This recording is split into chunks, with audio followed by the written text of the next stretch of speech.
Yes, yes. Hey everyone. Okay, before Gina starts, I need to do two announcements, okay? I got my new computer. Let's hope the internet stays up, okay? And you know I'm an older sister, right? Well, my sister, my baby sister, she bought me something, and because it was a delivery issue, it didn't get it. She bought me a cup, okay? It's like a nice sip. But dude, Gina pointed out it's a sippy cup. Am I the baby sister or what? Mama D Tupperware, might thank need you very a much. cup. Butterflies, I got a sippy cup. Let me just know. It's just water. I swear it's not vodka. I'll be asleep halfway Oh, through the shoot. show. It's vodka. Yeah, that would be a whole different show. Yeah, that maybe we'll talk about stuff like that in 2 weeks when we have Leonard Lee Bouchel on. So, I promise I'll behave myself. I mm. promise. Right. But tonight we have Anne Michaud, and we are getting a little on the analytical political side tonight. We're going to be a little more serious than we usually are, but it's a serious subject. The book Why They Stay by Anne Michaud. It's not it's not a tell-all book. Okay, it's not like that kind of a book. What it is she picked 8 political wives and why they stay in the lives of cheating, whatever spouses. So Scandals and whatnots. scandals and all that kind of stuff. But and she found a comparison to the old queens of England as to why they stay in these relationships and such. So it's pretty interesting. It's very, very, very interesting. So all right, let me get the comments up here and get And back. considering I'm the one who doesn't, hey guys, I'm the one who doesn't do politics and much. And I was interested in this. I was like, and that, yes, that point. Oh, yes, that point. It's like, amazing. Yeah, so it is. It's eight wives, 8 political wives, including Melania and Hillary, as to why they stay in these relationships. But as always, let me play her bio video, and she'll be with us as soon as it ends.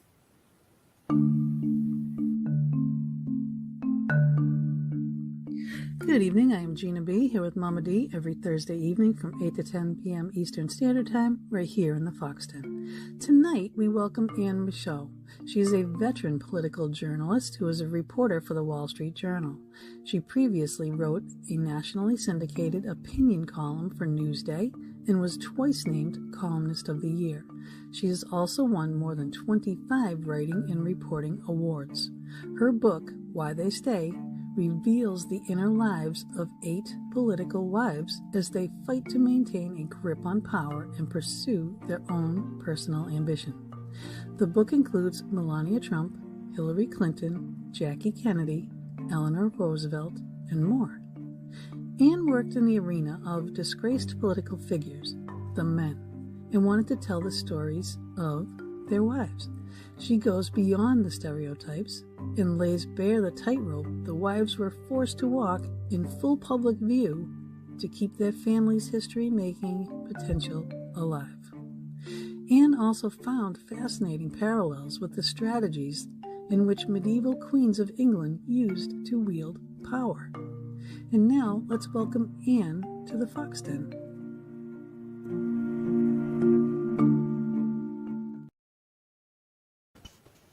And here she is. Hello, Actually, Anne. Thank you for being Hi, with us. thank That's you for having me. that's okay. Now that video, there's a little correction now. So now you have a new place of employment.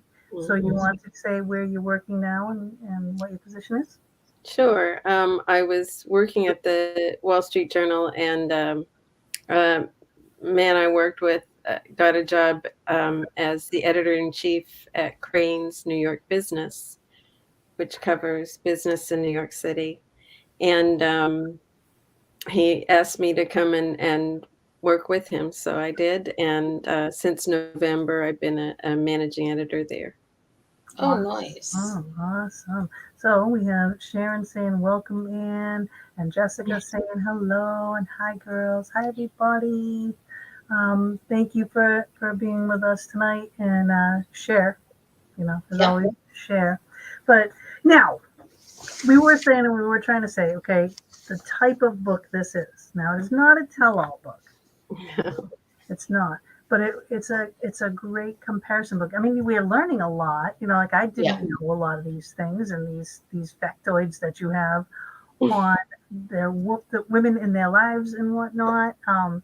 The first thing I thought of when I was reading this book, which I didn't want to stop reading, was if you made a book that went from every president, their wife, their children, you know what I mean? These little segments all the way to present would be fabulous. Because you have so much, one little thing, you have so much information on. You feel differently. I feel differently about Hillary Clinton right now. Like her life. Interesting.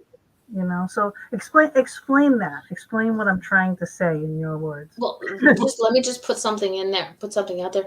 It's not about the politics. It's about the women and what they had to go through. So if anyone thinks this is just a political show, it's not.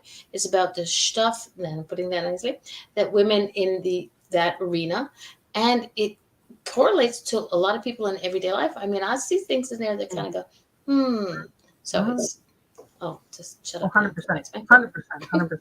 But this book is just that because that's her arena. Yeah. The political venue.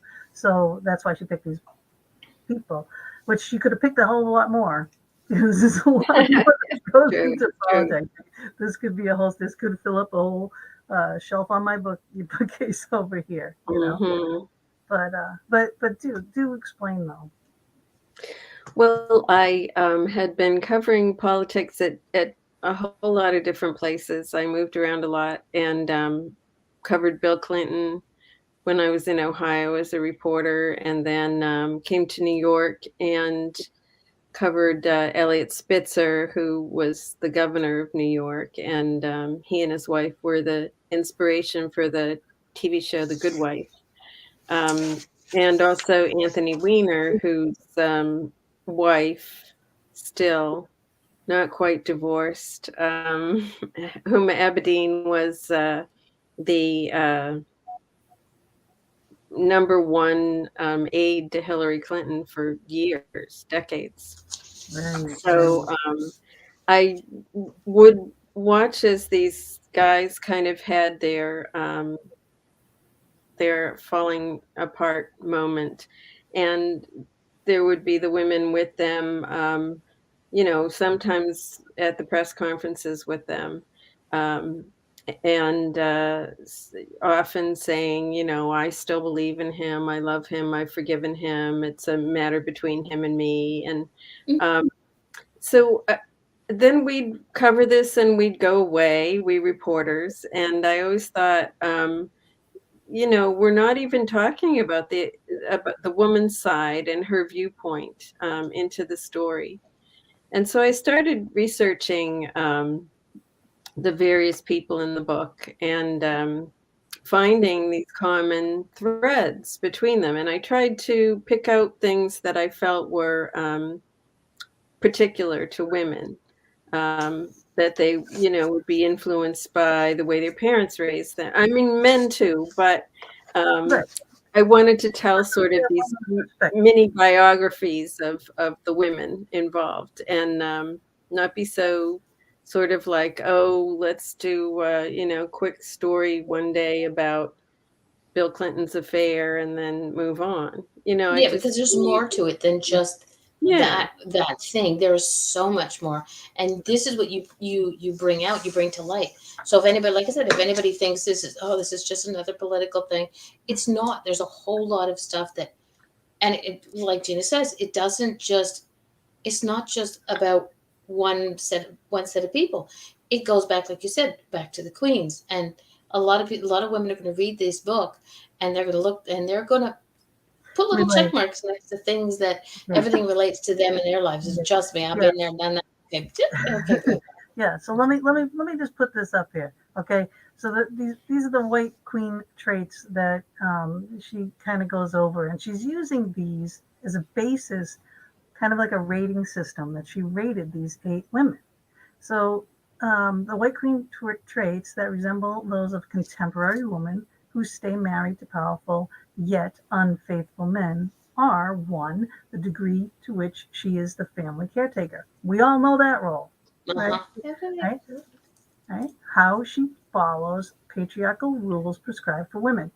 And again, a lot of people have, especially older women now today, um, taught these certain behavioral traits that you're supposed to be this in the relationship. The man does this and the woman does that, right? So we Hmm. can relate to that too.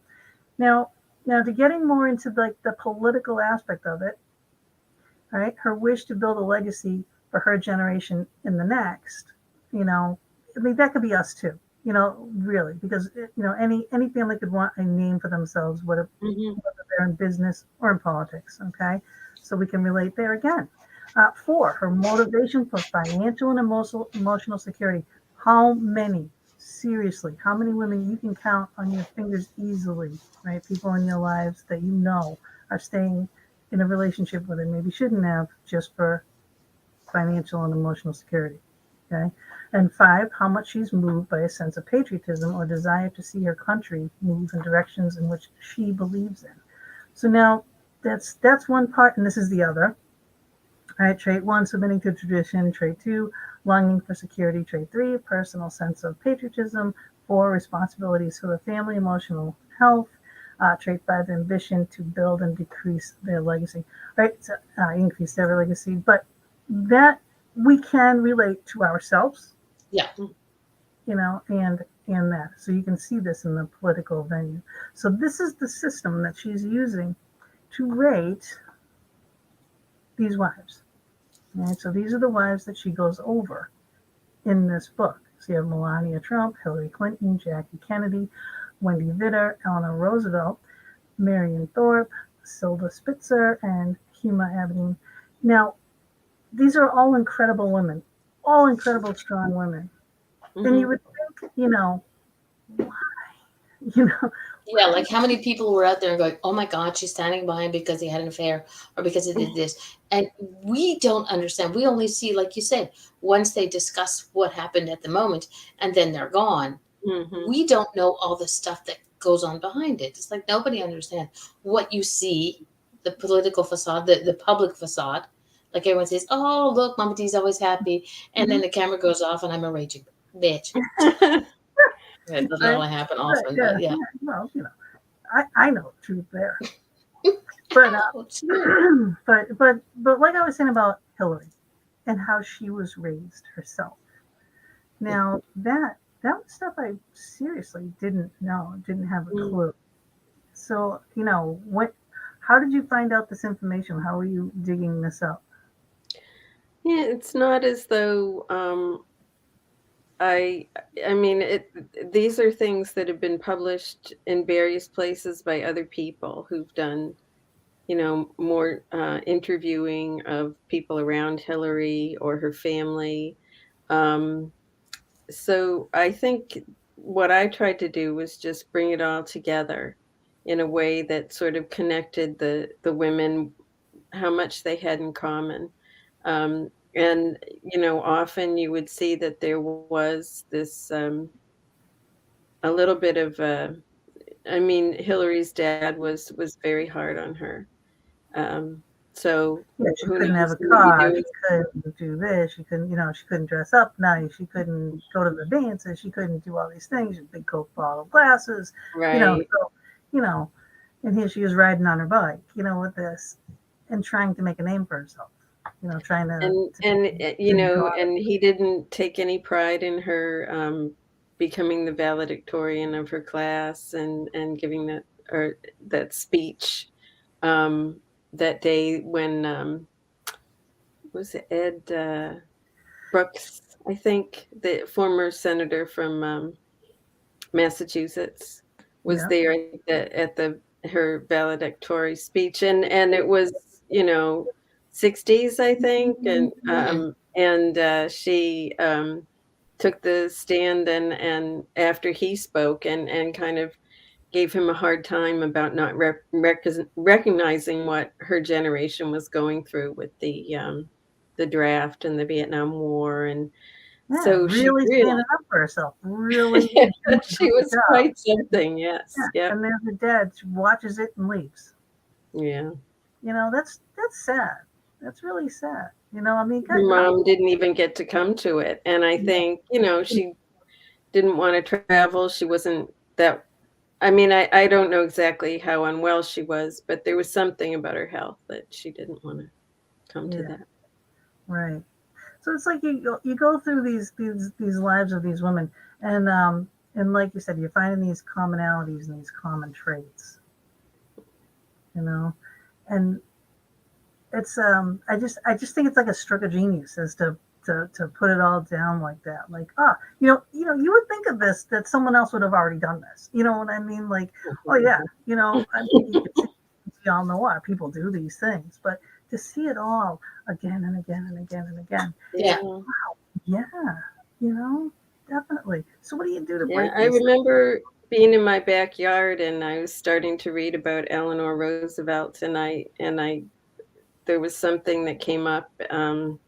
I think some abuse in her childhood, and it made her sort of insecure.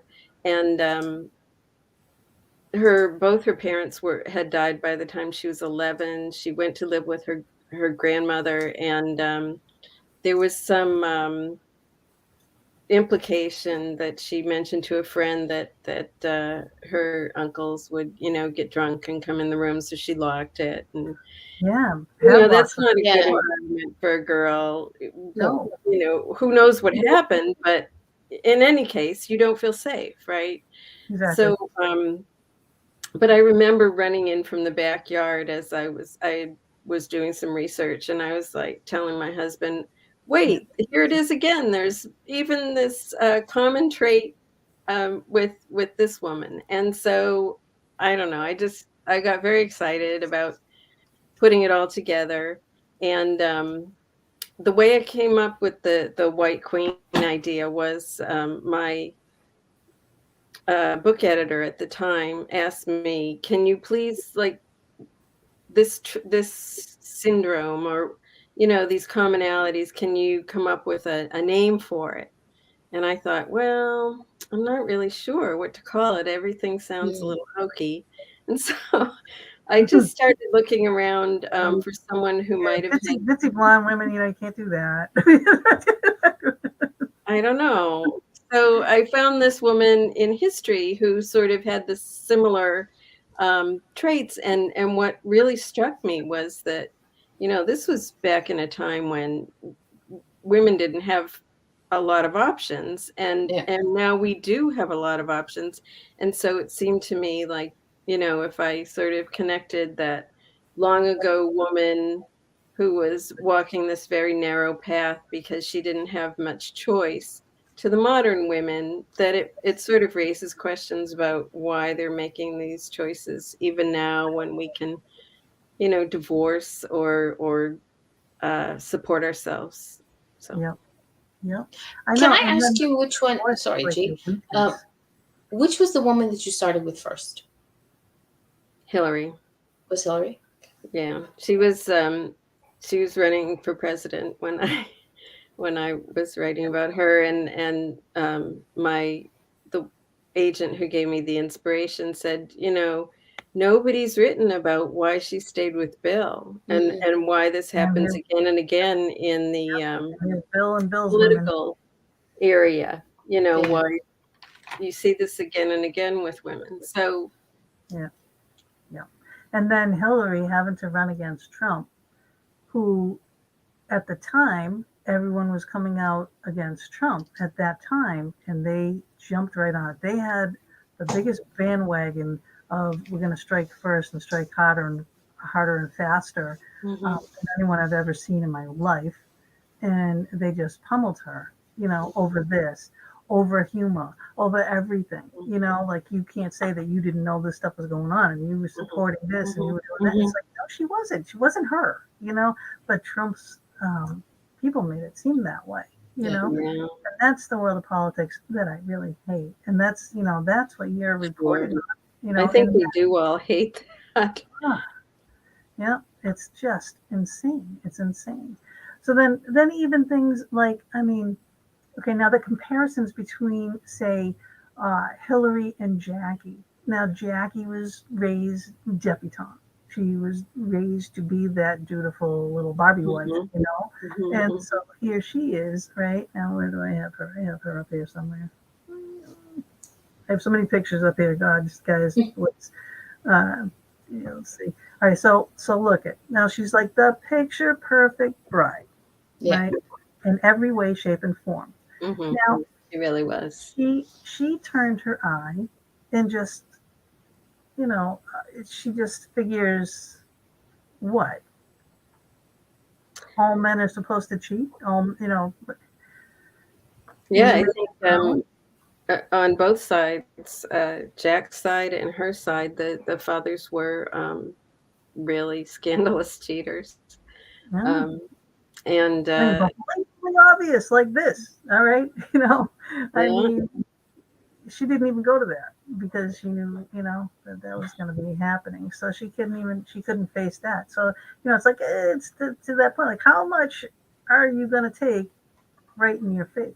You know, I she wouldn't. even I she wouldn't. even went to a doctor and a friend of hers and said, is there anything I can be doing in bed, to keep my husband happy? I mean, it's kind of a sad story when you look at those facts. Yeah. It is. It is. And they try so hard, to live this picture perfect life. You know, every picture with the kids and all that's, all perfect, perfect, perfect. And then you even have, the son takes over the same thing, and he's going out doing the same stuff, and it's like the tradition goes on, and then the loss of his life, you know, and that Hmm. plane crash and everything. I think we all remember that. And it's just so sad. It's just so sad. I don't know. I Okay, just a quick mention. We have a troll who seems to be popping in and out of the chat room. I'm blocking him, her, it, whatever. So just bear with me. I will find him and torture his ass. Sorry, did I say that? yeah, that's that. No, well, that is what it is. Yeah. So now, what? I mean, let's go back to like Eleanor and what Eleanor was dealing with. Now, here's Eleanor. Okay, let me put her back up here again. All right, she's not the most beautiful looking woman. Now, when she got with her husband, all right, so he wasn't all that great looking at the time, but now he's getting older and he's getting more distinguished looking, you know, Hmm. his Hmm. time, which a lot of men do, you know. But then she had to deal with this Lucy, right, issue Hmm. and Hmm. letters. And how she found that out was a pack of letters, right? Hmm. Right. So, you know, here she is in the public eye, and that was that long ago. Like, it wasn't really that prevalent and out in the open then Hmm. as it is now. You I know? think that was sort of lucky in a way. I mean, she didn't have to like stand in front of the news cameras, and Yeah. she was able to.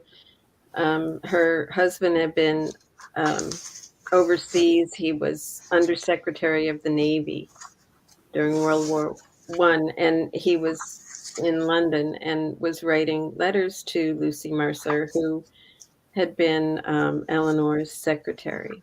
So Right. And now, how much more of a, someone close to her. Right, Yeah. right. your trusted And people. then he came back, he had the flu, and so he didn't unpack his own bag. And that's how Eleanor found the letters. Wild.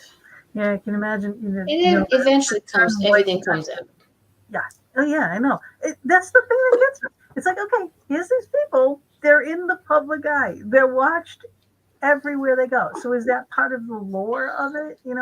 That of I could be caught at any time. You know. Yeah, maybe. But I also think that there's something that takes over with politicians. And I've talked to a lot of people who work with them about this. And just there's a sense that you're invulnerable, that you've had a lot of success, and this getting elected is a very heady thing. Like you think, Hmm. wow, people chose me. Yeah, and they Yeah. probably think I'm not them who got caught in the past. I can do better. I won't get caught. Yeah.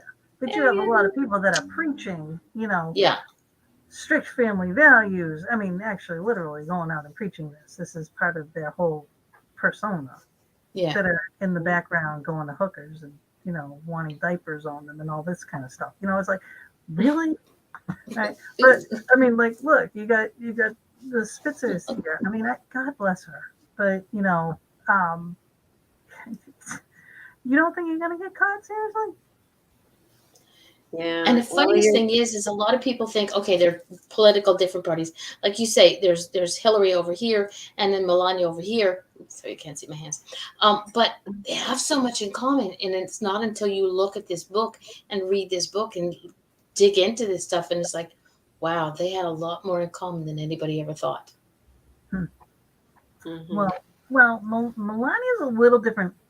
Hillary had her own aspirations for power. Mhm. Mm. Melania does, but in a different way. Yeah, but there's still strings that connect them. But Yes. everyone thinks, oh, she, Right. she can't, they can't, whatever.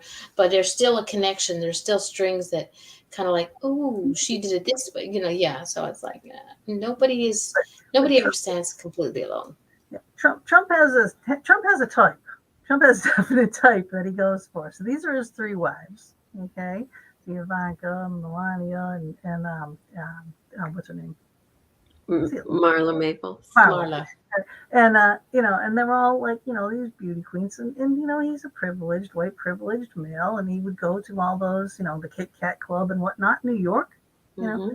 and hang around miles. This was supposed to be, but he's his own brand. I mean, like he is unique, but womanizer to the extreme, yes.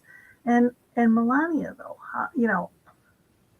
you got to look at her background. It's like the way that these women are raised. It really, really, you see it, and I love the way they put that in there. You really see it as to okay, well, I can look this way because this is I've got the family, I've got all the things I put into place that are happening right now. If I give up on this, all that's going to go away.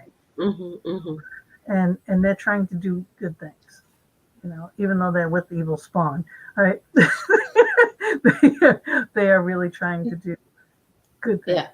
So, that's one of the reasons. I think one of the things that surprised me the most was that you see that many of the wives had some indication before they got married that the men would cheat, and including Melania, including Hillary, and they sort of made a bargain with themselves, I think. Right. So maybe when this became public, there was, and some people would argue that Trump's dalliances have not become public because he hasn't admitted to anything. Yeah. Right. But But these are some of the Trump people. Right. Like Stormy Daniels. Now she's trying to get into the paranormal field too. But is she? Kara looks like Melania. You know what I mean? Like he has a set, standard. Like he has a type. He definitely does. Mm-hmm. But he said it. He said it right before the election. The locker room talk.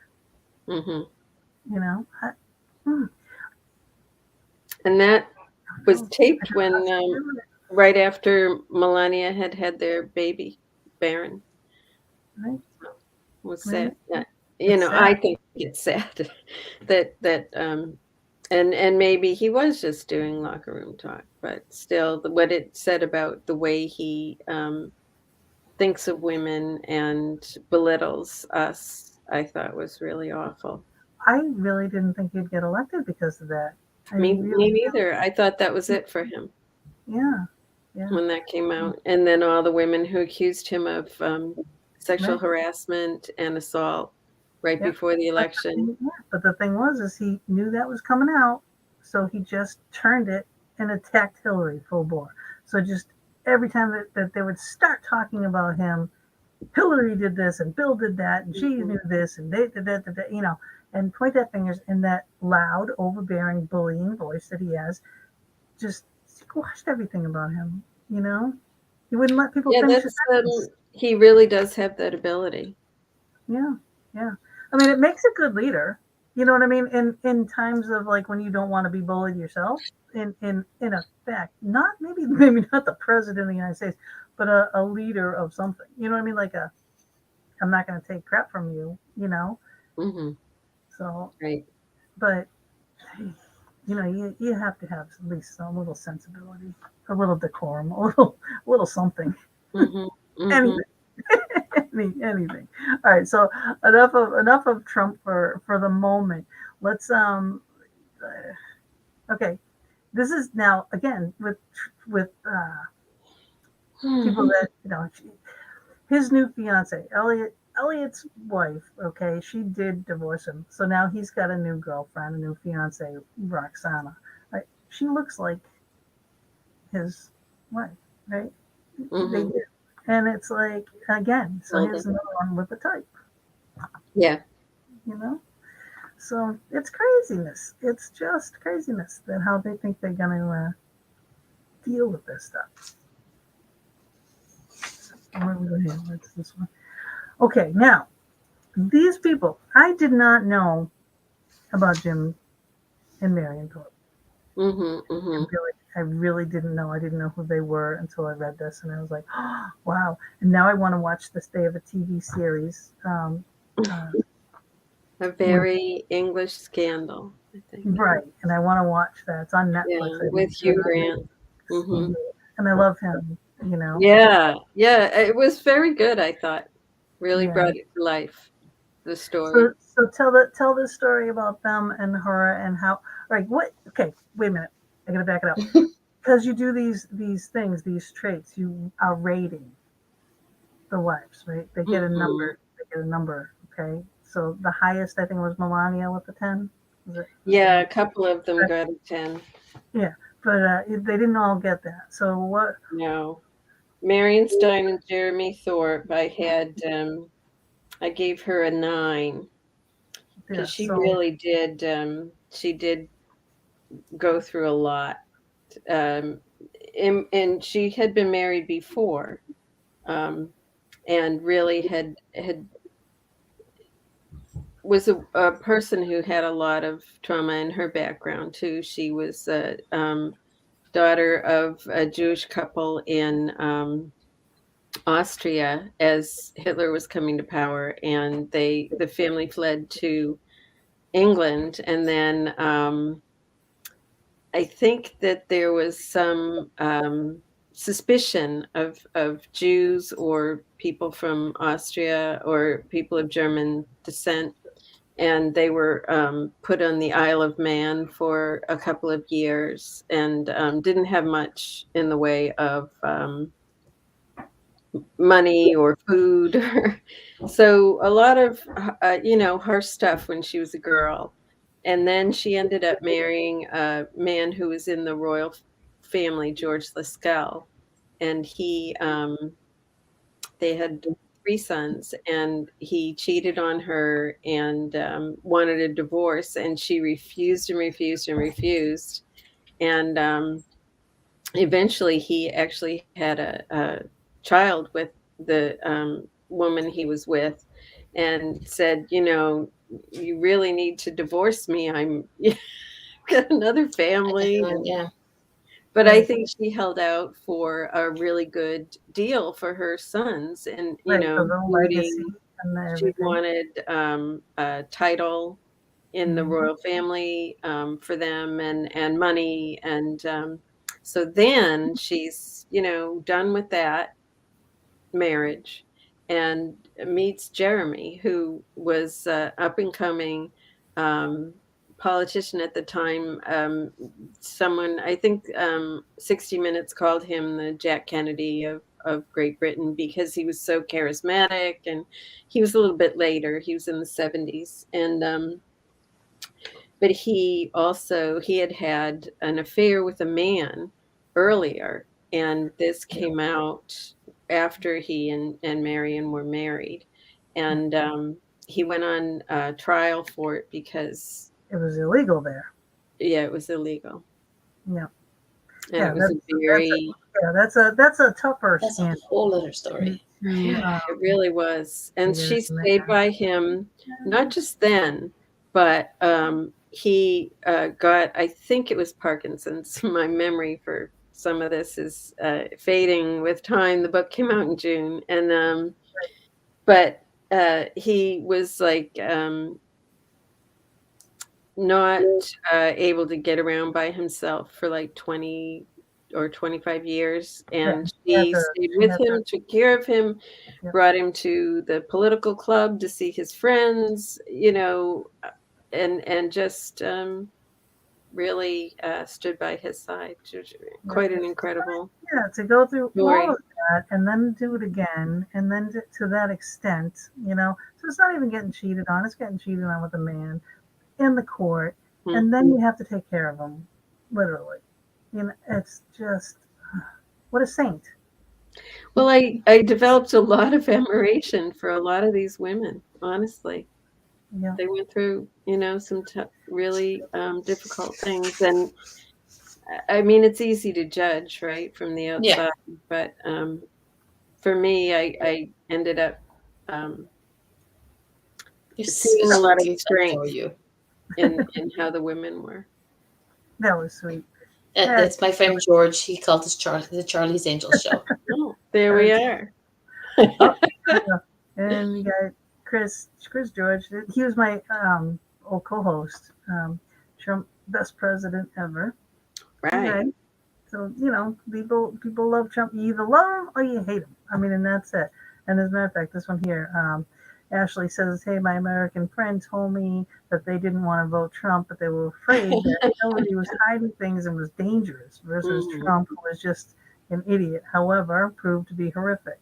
So, well, I mean, he did a lot of things. He did get things accomplished, but F things up too, and I mean, but every president does. So.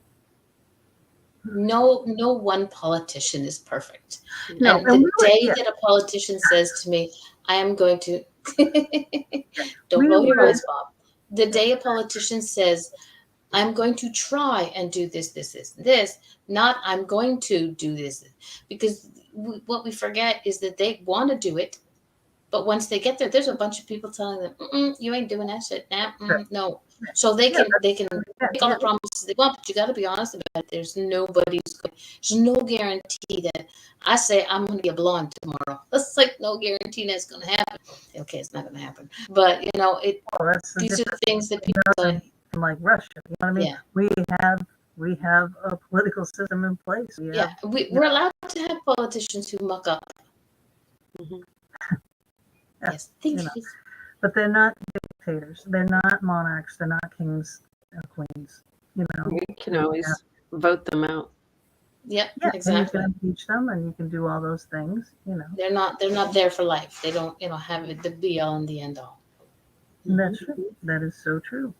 So they're not making the ultimate last decision. They can try really hard. They can veto things. They can do what they can. But when it comes down, it's like you get the House and the representatives are going to sit there and say one thing, this side's going to say that side's going to say that. They'll filibuster something until, doomsday. If they don't want something to go through, there's things in place to stop things, But people take full advantage of that fact. But that's political. We're talking about the wives. We're talking about why we're staying with these. Squirrel moment. Sorry, guys. That's okay. I know, because I don't want to get it all, Yeah, we're not into the politics about it. What we're into about is these amazing women and all the stuff that they had to put up with from the men in their lives. Not just because they were politicians, but because sorry guys, but the men in their lives were schnooks and being nice. True. Now I don't know if I got any good pictures. See, now this is a couple that you didn't. Like really, you mentioned them, but I mean Elizabeth Edwards. All right, again, there's another example of someone that could have been another chapter. Okay, and Jim and Dina McGreevy, right? Another one. Okay, right. There's another. Someone batting for the other side. It's going to happen.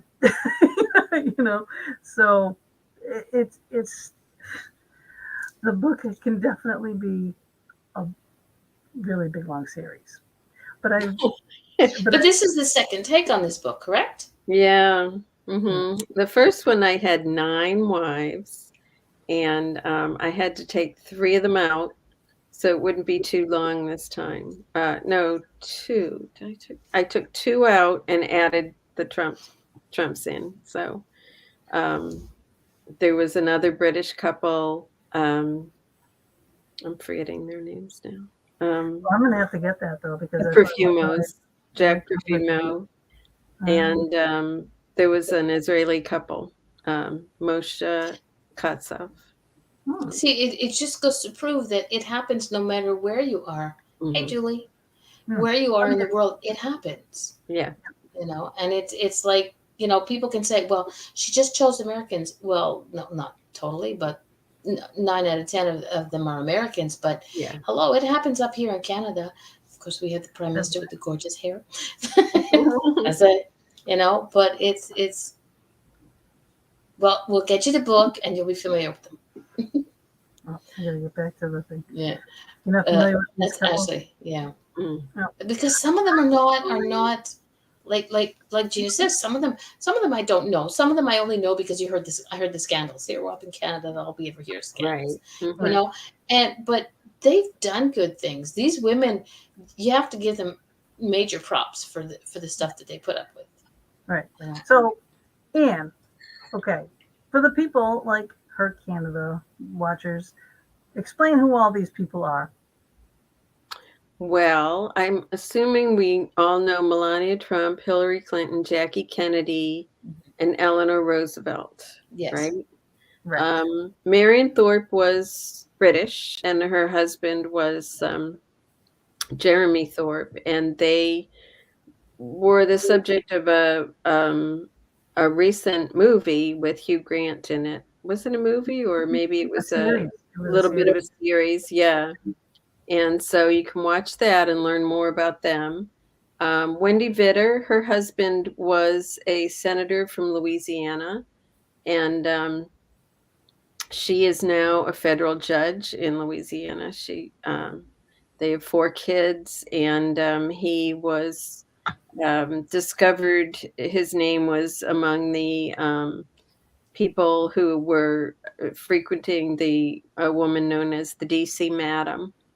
And what was sort of stands out about David Vitter is that he had very conservative, and he was preaching, or he would go to schools and say, abstinence is the only way to be a good human being before you're married. You can't, no sex before marriage. And then it was shown that he was having, promiscuous, seeing hookers outside of his marriage. Silda Spitzer was married to Elliot Spitzer, who was governor of New York, and she and he are the model for the TV show The Good Wife, which was a while ago now, but it was a good show. I used to watch it. Yeah, it was a good show. And Homa Abedin is a very close aide to Hillary Clinton for many years, and her husband was Anthony Weiner, who was a congressman, and was discovered. Isn't he the one who sent the nude picture? Sending pictures of himself, sexting with people, and eventually with an underage girl, 15-year-old, and he went to prison for that. But he's out, and he now has a radio show here in New York. Oh, I didn't know that. So yeah, that's something. That's something. Yeah, I haven't listened to it yet. It's brand new, and it's on Saturday afternoon, so I'm gonna listen to it this week. Yeah. He's always a very clever, articulate guy. So very good speaker. That's for sure. Right. So she's heard of that. So yeah. The first 4. And the thing is, these men can be very charismatic. Some can be total dorks, and that's putting nicely. But they can be very charismatic. Like you said, he's now got a podcast of his own. And there are people who will stand by him, who will stand by them and believe what they say and think that they can do no wrong. But, and the women are just, all totally wrong. Or there was such a brouhaha about, I'm going to stand by my man. And there was like, we have to understand that these women, at some point in time, they loved these men that they married. And maybe they, maybe like you said, some of them had already, they knew, they saw the writing on the wall. But maybe they thought, like, maybe I'm different. Maybe I'm going to be able to change him. Maybe he's going to be faithful, and I'm going to help him to become the best of who he can be. And it's just, it doesn't always happen. But, the thing is, like bitters, right? She forgives him publicly, forgives him everything. He's supposed to stop doing all this stuff. He doesn't run for office for a while. Now he's going to run for an office again. And what happens? He does the same thing again. And that's when the sexting with the younger underage. the teenage girl. You mean Anthony Weiner, yeah. So it's like, hello, is a leopard ever going to change its spots? I don't know. They can try, but I don't know. I just don't know what the draw is, especially in the public eye. And today, people got drones. They're looking in your freaking windows for crying out loud. I mean, it's like, it's hard to get away with anything now. At some point, it seems a little self-destructive, doesn't it? Yeah. It's like when as a mom, your children always want your attention, good, bad, or otherwise. They want attention. These people want attention, good, bad, or otherwise. They're getting it. He's running for office. Maybe it wasn't as big of a deal that he wanted to. Like I said, I don't do politics. I don't pay attention to it. Really, I'm sorry, but I voted Pot Party in Canada, whatever. But maybe that was his thing, that he wasn't getting the attention that he wanted. So he had to know, like you say, you have to know. Everybody and their grandmother has a cell phone and takes pictures and videos. So maybe that was his thing. I have to get out there again. I have to be, pertinent in people's minds. I don't know. Maybe what they need to do when a man gets into politics is give him testosterone squashing something. It's saltpeter. Like you mean like this guy here? Right? Excuse me. I mean, seriously, because control it. Women can control it, men can't. I guess. Well, some women can. I know some women can't control it. There are women out there who do the same thing, as maybe not in a sexual sense, but there are some who do. But they have they have their flaws. We're not perfect. Okay, maybe I am, but Sylvie. I can't help it. I gotta get a smile in there. It could be. It seems like an addiction sometimes with some of these men. Anthony, I would say. And it's funny, I just was reading a piece about him in New York Magazine that talked about his new radio show. And the headline was, Anthony Weiner wants your attention again. And it's just what you were saying, Mama D, about, any attention is good attention. Good, bad, or otherwise, it's still okay. I like this one. There you go, Ashley. I've always said, if you want things to run correctly, put a mom in office, because she knows how to work a budget. We need more women in leadership roles. Yeah. I think we're getting them. Yeah, we are. It's slowly but surely we are getting them. No matter where we are, we have to. Everybody has to be open-minded enough to allow that chance. I mean, we've allowed a chance in the States, in Canada, for men to control the narrative, and they have not been doing a great old job. So, okay, here's Mom again getting on her soapbox, but give somebody else a chance. There are so many different people out, so many different mindsets, so many different options that we can do. So why not? It's okay. I'm voting Ashley, Prime Minister of Canada. She got nice hair too. There you go. But we do. We are getting more females in offices. Are they all the correct ones? Who knows? But again, what we were talking about earlier was, who in their right mind wants to run for an office right now because of the scrutiny that you have to go through, and then heaven forbid, even though you're the best person for the job, the good old boys club or whatever it is.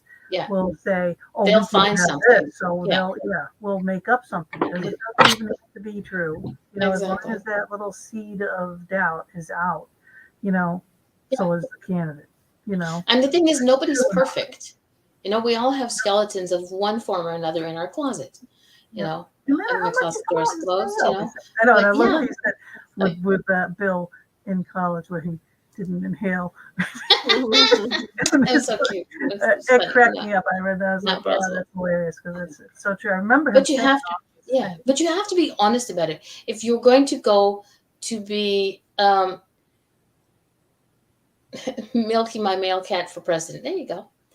If you're going to do something that's going to put you out there, you have to be willing that all that stuff in your past, even just, okay, I'm going to say this. Thank you. Back in the day, I used to think the only thing boys were good for was beating the garbage out of. I was a tomboy, and it was, I used to get into fights with guys. I had no problem with this. When I grew up and I had a job and I had children, I moved up to where I'm living now. A gentleman came to the store where I worked, and he looked at me like with these big old eyes, deers in the headlight eyes, and I was like, "What?" He said, "You don't remember me, do you?" I was like, "Nope." He said, "You just beat me up in high school." I was like, "Oops, sorry." It's if people, this stuff is going to come back and haunt somebody someday. You're going to do something stupid and insignificant back in the day. It's going to come back and haunt you. Huh, I didn't inhale. Hell, yes, you did. Just stop. Fess up.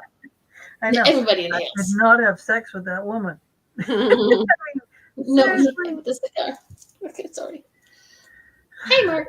I guess they have to try. But again, Yeah. though, Hillary and Bill was a great president. He really was. He did a lot of good. Hillary would have done a lot of good if she wasn't, bullied to the point that she was. But those guys, okay, and they really did a great job with. Let's see, let me get this. Is that the one? No, that's not the one. Hold on. I gotta find it. Yeah, right here. Okay, with Chelsea. Right. Oh, get up there. They kept Chelsea out of all the stuff, really, from when they got into office and everything. They kept her very quiet. They kept her away. They had a very good home life. They limited all the things that she was watching. They would watch together. If it was a newscast, if it was something going out, they would watch it as a family. Yeah. So they have great family values when it comes to Chelsea. Yeah. Well, you also look at the Trumps, okay? Not the grown ones, but Barron.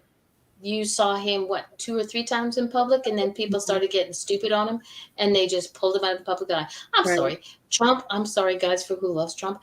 Trump may have been an asshole, and Melania may have been in whatever you want to think about them.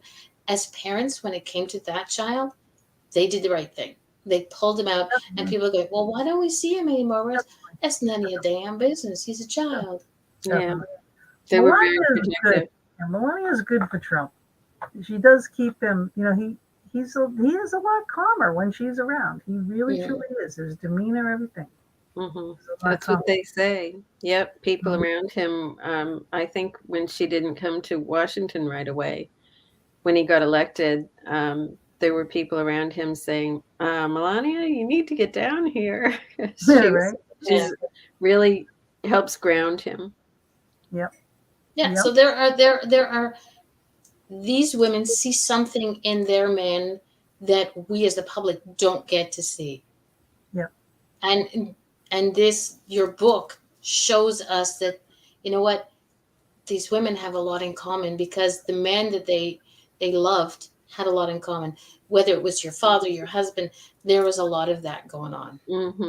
They closed Barron's borders. Oh my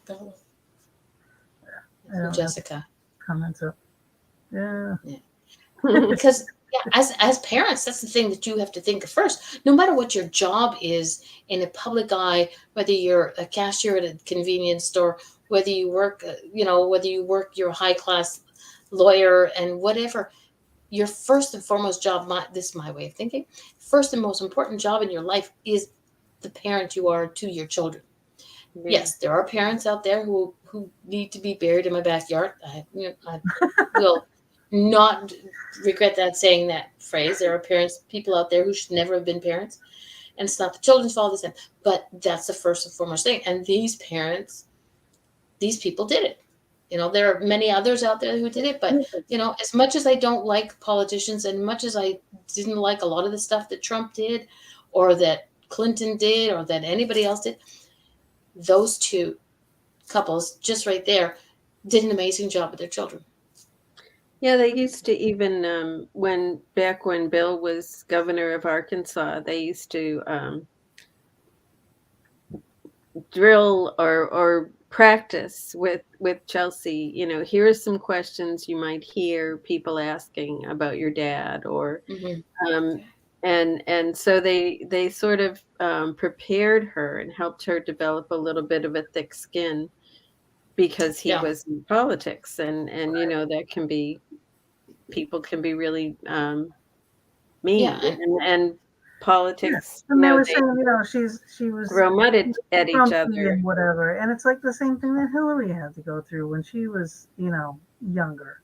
She wasn't the most beautiful appearance because she couldn't. Her parents, her dad wouldn't let her. She couldn't get rid of the glasses. She couldn't dress nicer. She couldn't, and.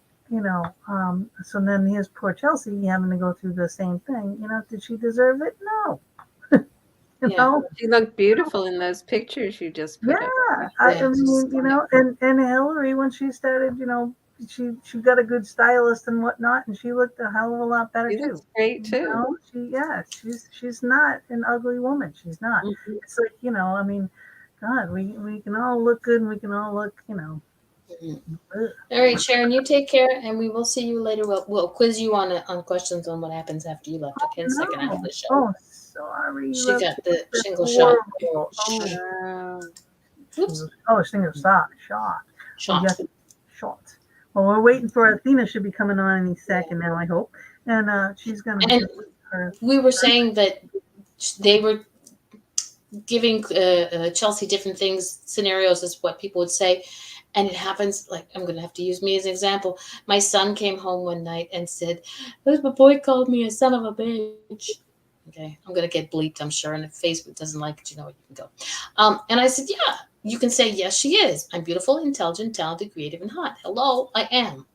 It just depends on how you work it, how you word it. And my kids, they grew up knowing that, our life was different because my husband is an African-American male. So he has to be a male, otherwise, but he's African American. So there's that issue with race. We as parents teach them how to get ready for all the stuff that they're going to do. So these parents, like I said, Bill and Hillary and George, Martha, Donald and Melania, they did what they had to do, and I'm like, for everything else, the stuff that they had to put up with. More power to you. Mm-hmm. There's a lady in the background. There is. Athena is with us. She wasn't with us last week. I missed her. We prayed for her, and we weren't sure she was going to make it this week, and she is here. So we are going to be having Athena and her crystal of the week, which she's going to be covering Moonstone. So let me play her little video, her little opening video. See y'all in a few bits. Yeah, and when this is over, she'll be with us, and then we'll see you after that.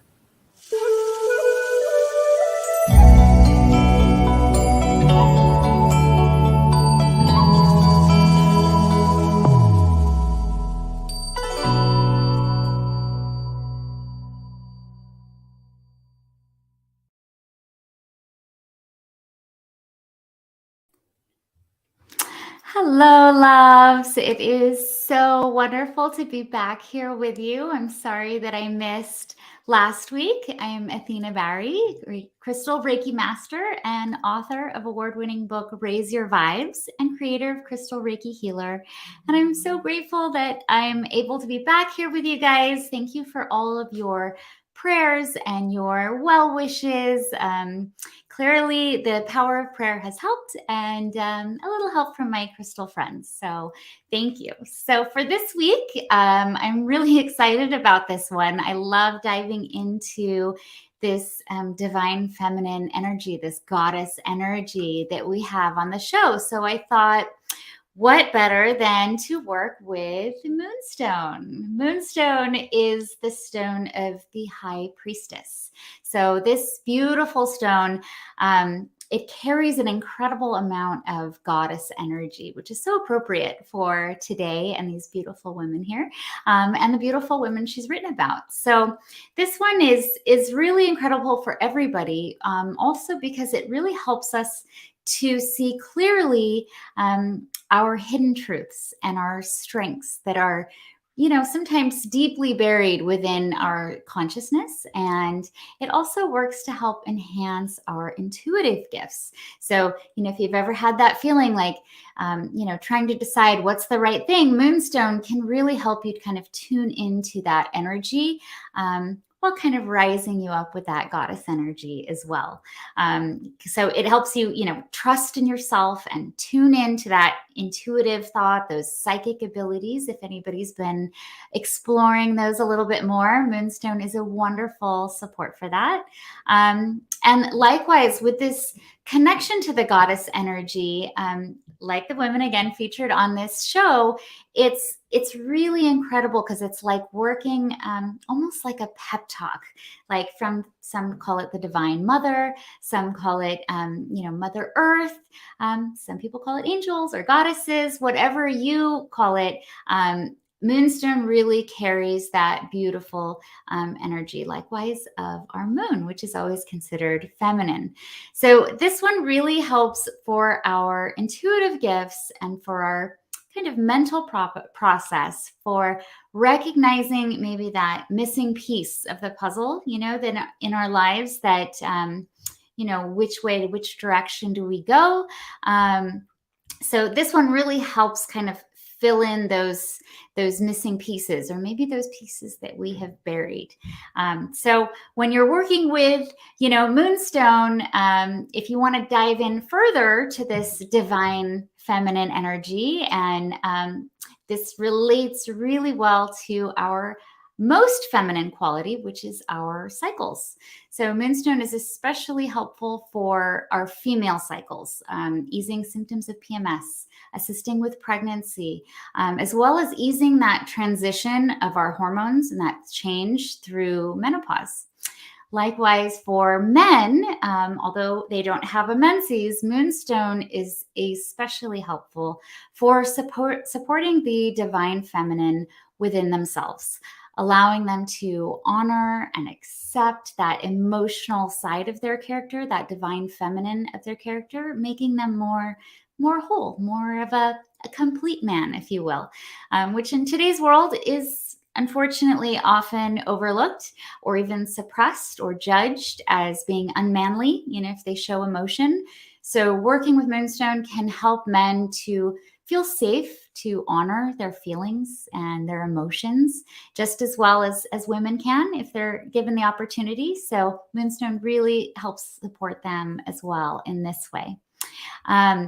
Now, while it can be supportive in our cycles and our emotions, Moonstone will also help you to de-stress and self-soothe. So especially during those moments of heightened emotional energy, very appropriate for the times that we are living in, which is also why it's been traditionally used for making moon water, or lunar water, as some of us call it, because the moon also represents that divine feminine energy. And when it works together with our water by taking this in, really helps to ease any kind of sleeplessness, restlessness, sleepwalking issues if you have those, as well as just kind of taking it all down and calming ourselves. And this is especially helpful in, kind of today's time where we have so much chaos and destruction going on in our world. So Moonstone is a really wonderful stone to help kind of clear that. So this is a very wonderful and powerful stone for beginners, for pros, or anybody in between who's just discovering crystals, because we all need a moment sometimes and a reminder that we can trust in ourselves as well as lift ourselves up and give us that gorgeous goddess energy, like pep talk, if you will. Ways you can use this stone. It's an excellent choice for your moon water, as I've said. So for crystal elixirs, if you're doing moon water, use filtered, and then you can drink that after, or you can do what I do and just kind of pour it over your crown when you're in the shower or in the bathtub. It's also wonderful for supporting our sleep. So this is a great one to place under your pillow, or when you're going to bed, having it at the nightstand. And it's great for any time you feel like you need that goddess energy, that pep talk, that that inner drive or that inner coach that will come in. And instead of having that nagging negative self-talk that we often deal with, it's like having that powerful, self-talk that so many of us, most of us need in most of our lives. So this is a really good one to just hold on to. You can keep it in your hand if you're about to go up in front of people, or even family members or friends that you've maybe had some discord with. This is a great one to keep close because it just kind of helps soothe and settle, any heightened emotions. Like me, you can stick one in your bra. You can sometimes you can wear it as jewelry. I don't see this so often as jewelry, but as, in your pocket, in your bra, in your purse, these are wonderful. Or sometimes you'll see them with the wire wrapping. Those are good for jewelry. And then, of course, you can also hold it while you meditate. And for today, especially, I've had so many things going on and recovering from, my own stuff, my own world, my own surgeries and everything. So I really felt called to tap into that goddess energy and just give myself that boost so that I would be here to help you guys today. So yay for the moonstone for the win. And of course, I love to leave you with a wonderful affirmation to help you connect with your crystal's energy. And for moonstone, and you can just hold it in your hands, I allow all that I dream to come to me in divine timing with ease and grace. And really trust in that divine timing. Really allow that goddess energy to come through as you say these words. I hope that this has been helpful. I'm so grateful to be here and be back with you lovely ladies. Thank you so much for having me. And I really hope that this brought value to your show. You always do. You know it. Oh my goodness. We missed you. We love you. We're glad you're back. We're glad you're healthy. And don't be doing this again, scaring me like that, okay? Yeah, this should be enough. I should really be done. Yes, yes. Fingers crossed. That was good. Thank you. And thank you, Anne, for your wonderful book. I was really excited to, hear about all of this. And I thought, oh my God, look at all these goddesses, these wonderful, empowering women, sometimes behind the man. Behind every man is a very strong and powerful woman. I know. Why is that? Thank you, Athena. That was one of my motivations, was to look at, I thought, wow, these women are amazing. What are they?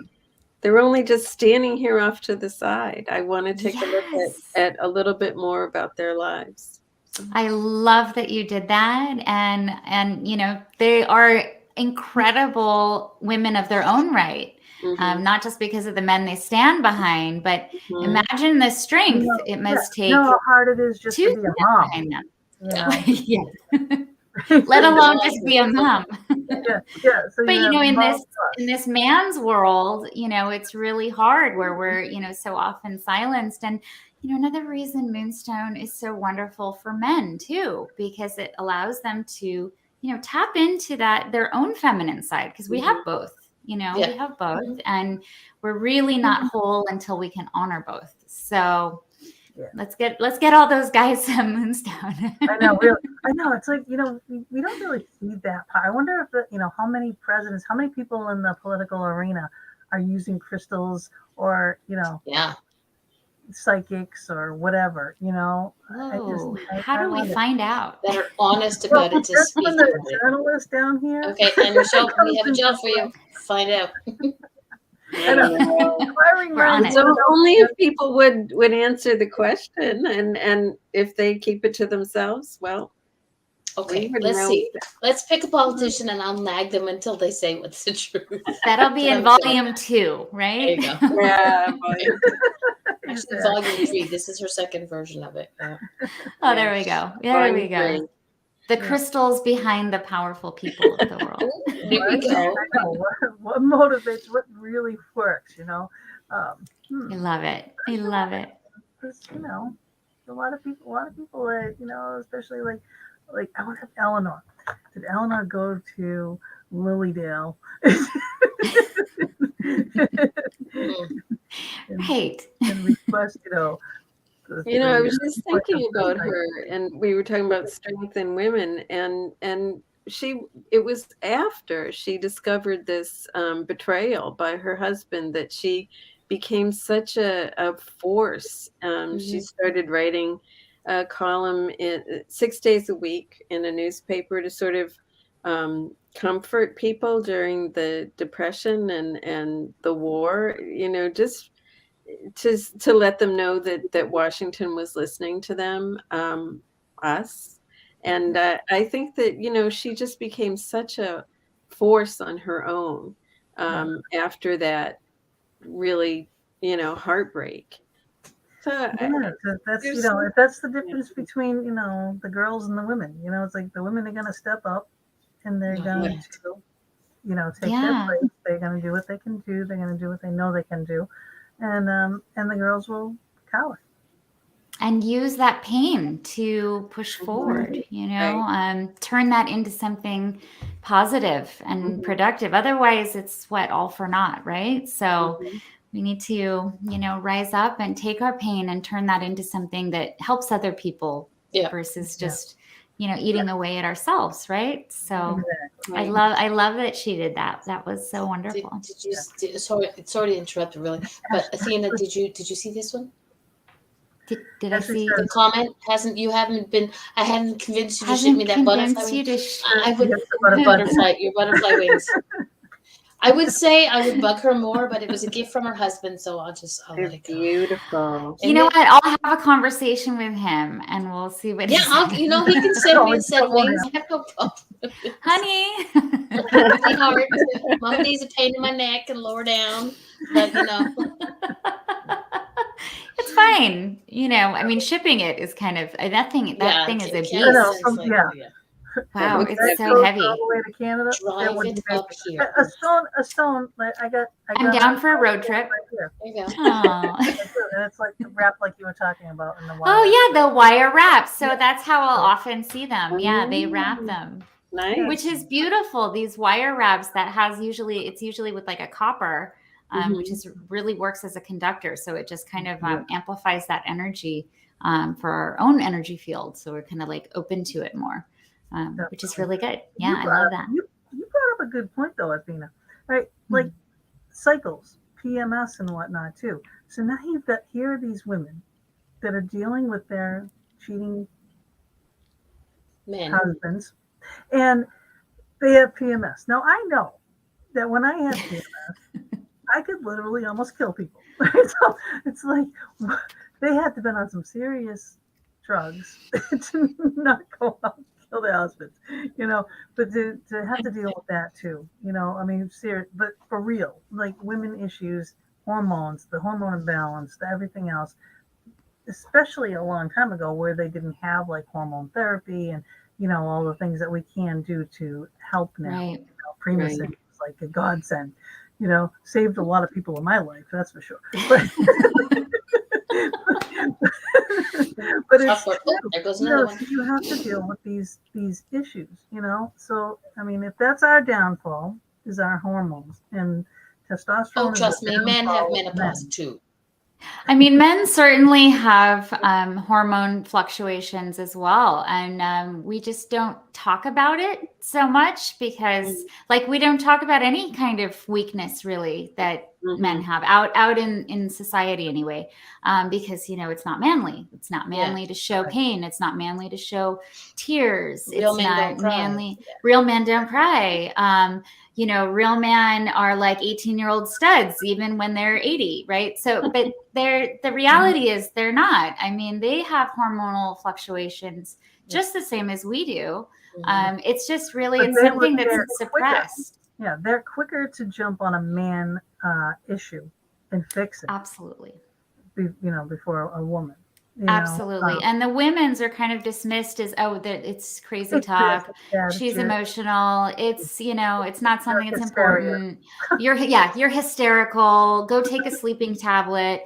We're so often dismissed, and even as young girls, which is so sad. So you have young girls and young boys that are raised in these really like not normal human emotional Yeah. restrictions, It's true. and they grow up thinking that that's this is normal. That's This normal, is how I'm yeah. supposed to be, and it really does inflict a lot of pain inside for both our men and our women. So that's why I love to honor both. I mean, I got lucky in that I have 2 boys and I have a girl, and so I really get to see as a parent how amazing they are in their own right, just because they are boys or just because they are girls. And, my second son had told me recently that he, isn't allowed to show that he's hurt. He doesn't want to cry. It's like, that's absolutely ridiculous. What are you talking about? Ashley You're says, supposed like to paying cry. for birth control, but not having to pay for Viagra.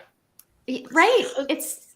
Come on. Well, the channel with Viagra like that, there's a problem for a man. It's like, it's just like that. Now they have a budget. But it was expensive though. Viagra was expensive. They have different versions of it that are cheaper, but they'll get you with the try it for free thing, You'll turn into a stud overnight. But it also caused also caused a lot of problems, like heart problems and all this stuff. And it's okay. So what was your show about tonight? Political wives and Viagra. I'm sorry. I didn't do that. That wasn't my fault. That was Ashley's fault. That was Ashley's fault. Ashley, but it's true. I put that little carrot out there because that's really what I was saying about it is. Going after men's issues, and they were going to fix them first, and they will. It's true. It's true. Still, no matter how advanced we are, we're still. Absolutely. And women are really amazing at, like Eleanor Roselle, like kind of coming in under that radar, using the avenues that we have to show strength, to show support. And there is so much strength in showing compassion for other people, especially when you see your husband's handling all the, the business part of it, right? But there's so much more to running a country, and the morale of the people. And this is why, they loved her so much, because she supported that. And I mean, it's nice when we have those pop up. I mean, we don't get them with every president, but when we do, it's wonderful to see what they do, with their work. You have to shine a light on those that do. Absolutely. Yeah. Well, God bless Betty Ford for making the Betty Ford centers. That's all I can say. There's so many, so many strong political women in the background that she could write seriously. Like I said, that you fill up these bookcases like that, and it really should be out there more, because I do like the way that this was written. I do. I mean, for 8, it's that thick. You know what I mean? So you read that in 2 days, right, Gina? Yeah. I know, she's amazing. She is. Whoosh, done. I know. I'm like, I'm reading. She'll talk about my reading. It's so wonderful because, so many of the times, and I'm sure you've seen too, and it's that you'll come on and do an interview and they have no idea what you wrote about, and they didn't read anything that you did. And it's so clear when you talk to them, like, okay, what are we doing here? You're going off a bullet list of question points. Right. And then you come on here and it's so refreshing. It's like, wow, she read the book. Like, that's, thank you. Yeah. Gina does. She absorbs books. It's really amazing. She absorbs books. I just like learning. I like books. And stays, and we were talking about this earlier. Everything Gina gets, it stays in her head. So all of this stuff, Anne is going to stick in there, and she's going to pull that out some point. And goes, do you remember Anne Michelle's book? It was like, she did that earlier. I was like, where do you get this I'll know where the books are over here too. I have my books. I have a pile of books right here that are, the next upcoming shows. I got a pile over here, So, But it's beautiful because you really honor your guests and you really make too. them We feel, want that. we want this to valued be a and comfortable, safe place, and we want this to be not love just it. yes, we do have fun, we do make things, but there are important issues to be had, and we always make sure that it relates to how things are in our lives, and not just us Absolutely. in general, but and I us love in general. I love how different people write different books too. I love the format that you did here. I love, Athena, the way you did your book. Yours is amazing. And at first we had the PDF, and I'm like, I need the book in hand. I have to have the physical. I tried. Well, I said I'll send it to you. And you're like, no, I'm in No, it's Canada. fine. No, I like I'm busting your fine. I'm chops, like, girl. Don't. like, Hey, look, okay. you've been missing for a week. I'm allowed to mess with you, okay? Don't start with me. But it's like, Oh, I love it. I love it. Well, I tried to send it to you twice. It was Yeah. See, quite. Oh, you know The what, first Mama one came to D, me. that was you, wasn't it? Yeah.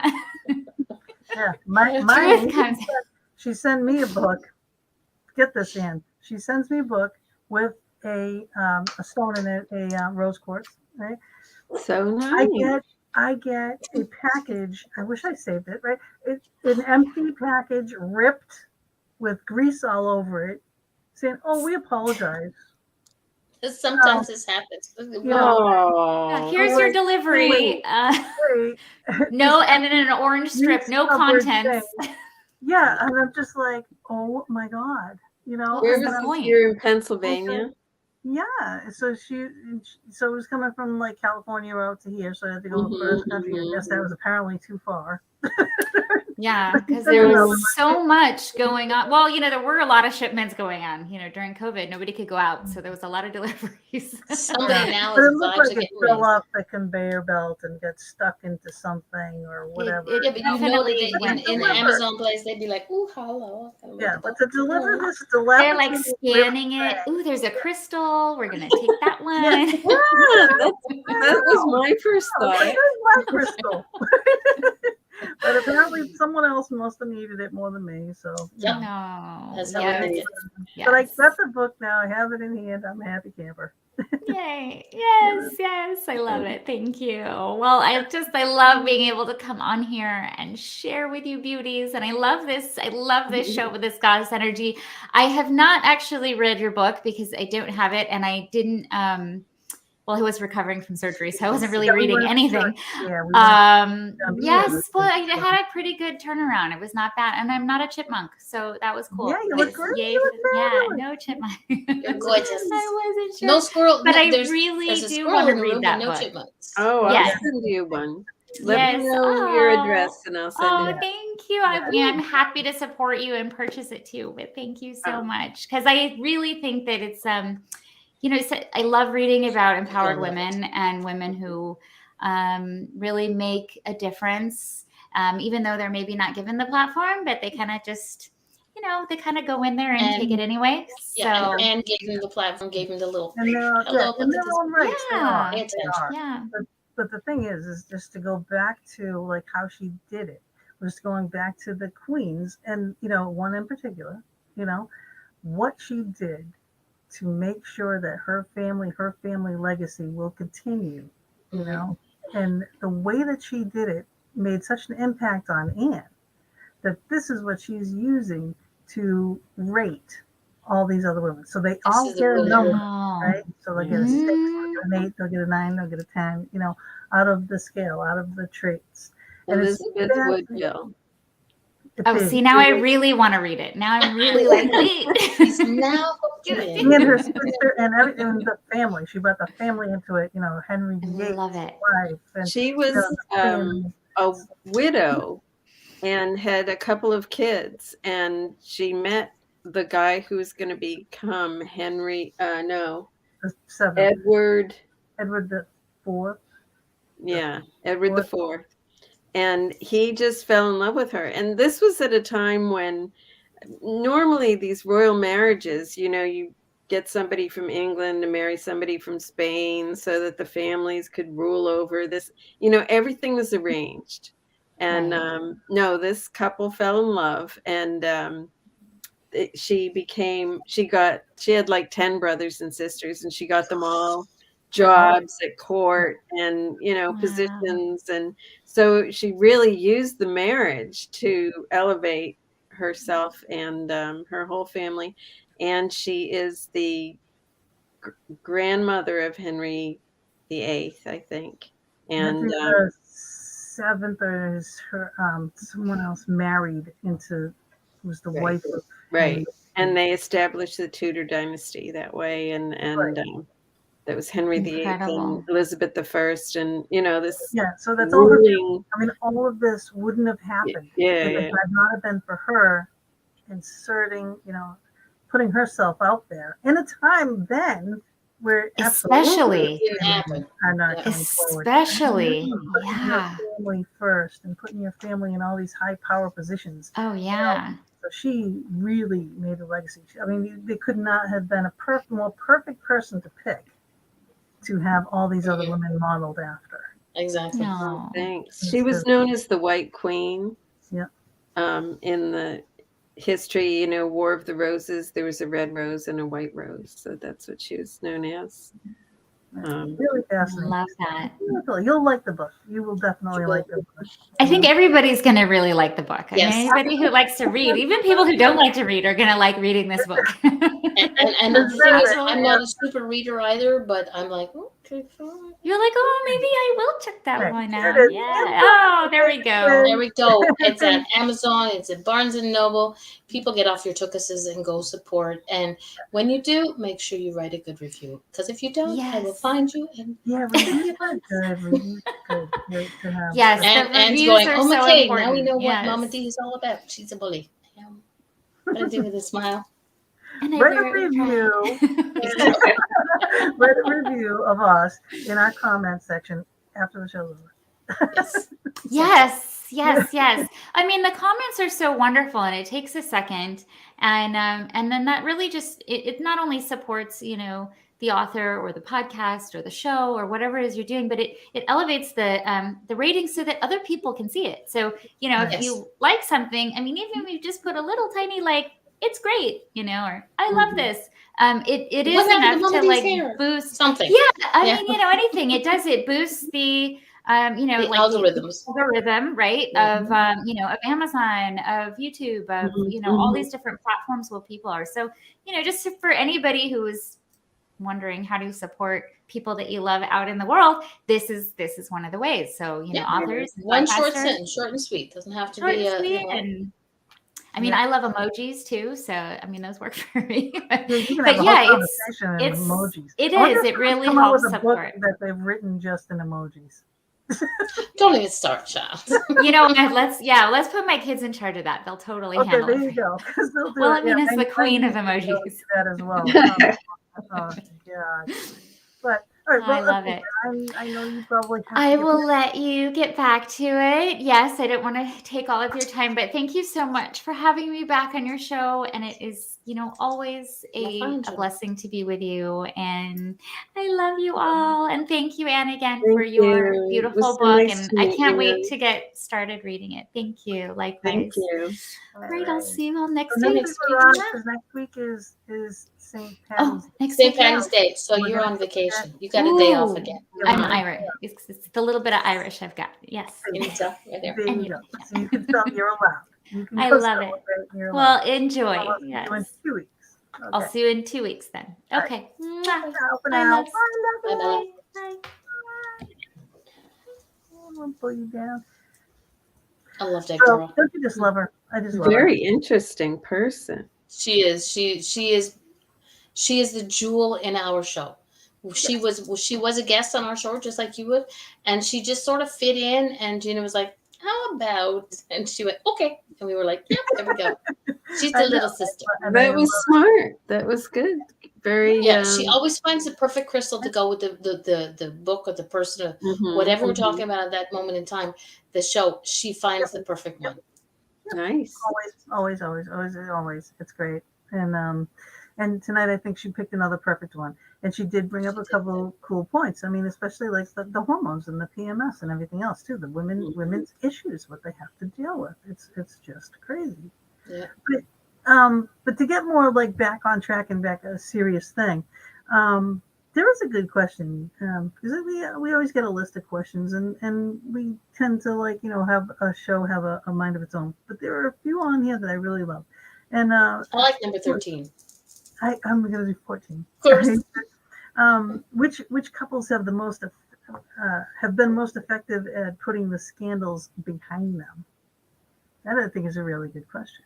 Yeah, I think the people who, and I don't recommend this as a journalist, the people who don't talk about it have been the most effective in my That's true. you know, in what I saw. For example, the Vitters, when this list came out of who were the clients of the DC Madam, they sort of took a long weekend, like 4 days, just closed themselves in the house, wouldn't talk to anybody. Apparently, hashed it out, and then For sure. came Yeah. out and She's tough. yeah, came out and spoke about it for the press one time. Wendy said, I hope that they had 4 little kids. She said, I hope you won't be following us around and let us have a normal summer. And then ever afterwards, I mean, David he was reelected to the Senate. He ran for governor, wasn't successful. But every time you run, all these questions would come up again. And the Vitters would just say, look, we had our press conference. We answered those questions. Yeah. Those are our answers. We're done with talking about that. Yeah. And the American people love to beat that dead horse. I'm telling you. They just so that now we can go to the question that you wanted. Yes. So, do you think Americans are more accepting of politicians who are unfaithful? Do you think we're like, okay, he's a politician, he's going to do it anyway? Do you think, not just, politicians in general, not just Americans, but, Canadians, we have our issues too. Well, I think, and Gina was talking about this earlier, being really surprised that the revelations about Donald Trump, the Access Hollywood tape and the women who, right before the election, accused him of sexual harassment, sexual assault, that didn't derail him. And I do think that our politics are changing in that sense that we're not demanding perfection. We're not looking for, that. Yeah. Like, I think, the Kennedys. We can hope for it, but we can't expect that was it. the dynasty family. Yeah. Right. Yeah. And I just think that's, we're more and more, we're divorcing our idea of what a good leader is and what a good person is, or maybe we're just being more realistic about people have flaws. And they're definitely flawed, but I mean, there's only one Abe Lincoln. There's only the ones that can really make here's a comment we missed by Ashley. Right. Obama and Michelle have a beautiful partnership. Now, because they couldn't get in between there, they got some people. We won't say who, but got all stupid on Michelle, and it's like I mean, if you don't see their flaws, you got to make up flaws. Yeah, but here's Obama. He gets into office and he wants to I'm going to do, every week we're going to have like a little inaugural freaking speech or something. You know what I mean? It's like, you can't do that. You're going to be busy. you know? But that's like what I said. You want any kind of politicians, anybody who's a politician who wants to do good, bad, or otherwise, who wants to do things cannot honestly... For me, you can't honestly say, I'm going to go and do this. I'm going to do this, because there's so many people who are up there going, I don't think so. Yeah, definitely. No matter how wonderful you are, there's going to be someone that hates you. There's going to be someone that is out there working those gears to derail you. Or there's the people that are just special, where they will help you get to here. And they'll be the first ones on the bandwagon to tear you down as soon as you get up there. This mentality, I don't get it. I don't understand it, but it happens, We want I things to think work. We the got to work Obamas together. were a wonderful example of family life. Yep. Yeah. Even though the kids got in trouble though. So the kids are in trouble. There's the difference between, here's the kids that are kicked out into play, allowed to be themselves, do things, get in trouble, but they're not hiding it. They're putting it out there. That's what happened. Then you had Chelsea, who was like, sheltered from all that. Yeah. So it's two different families, it's two different lifestyles, and Mhm. they're all different. They're all different. Yeah. There's Yeah, not. everybody does the best that they can, and nobody can fault. Well, people will, but you really can't fault them for doing the best that they can. There's going to They be seem moments that like people. both of those families seem like they had healthy, parenting. Mhm. Yep. Yeah. Let's just say 4 years is not enough time. No, usually, it's like when you get into a 4-year term, right, the first 2 years, you're still putting out the fires from the previous president Yep. or, the things. And then you just start getting your things into play. And then you it's got to run time for election again. and then you're campaigning, and then you can't, do this and that. And then you're getting sabotaged every other way because then these people, the Republicans want their candidate in, and, and the Democrats want their candidate in. And then it's always a war. It's a war Yeah, all the time. exactly. And, I don't know how I wouldn't have the patience to I have know. done a job. I would build a whole freaking planet with the customers coming out of her mouth if people mess with her during politics. She's like, It's, okay, here's Yeah. another. I it's hate very that true. saying that you've made it when you have start haters. What is that? Just misery wanting company. Well, it's like hello, how many shows have we done? How many shows have we done?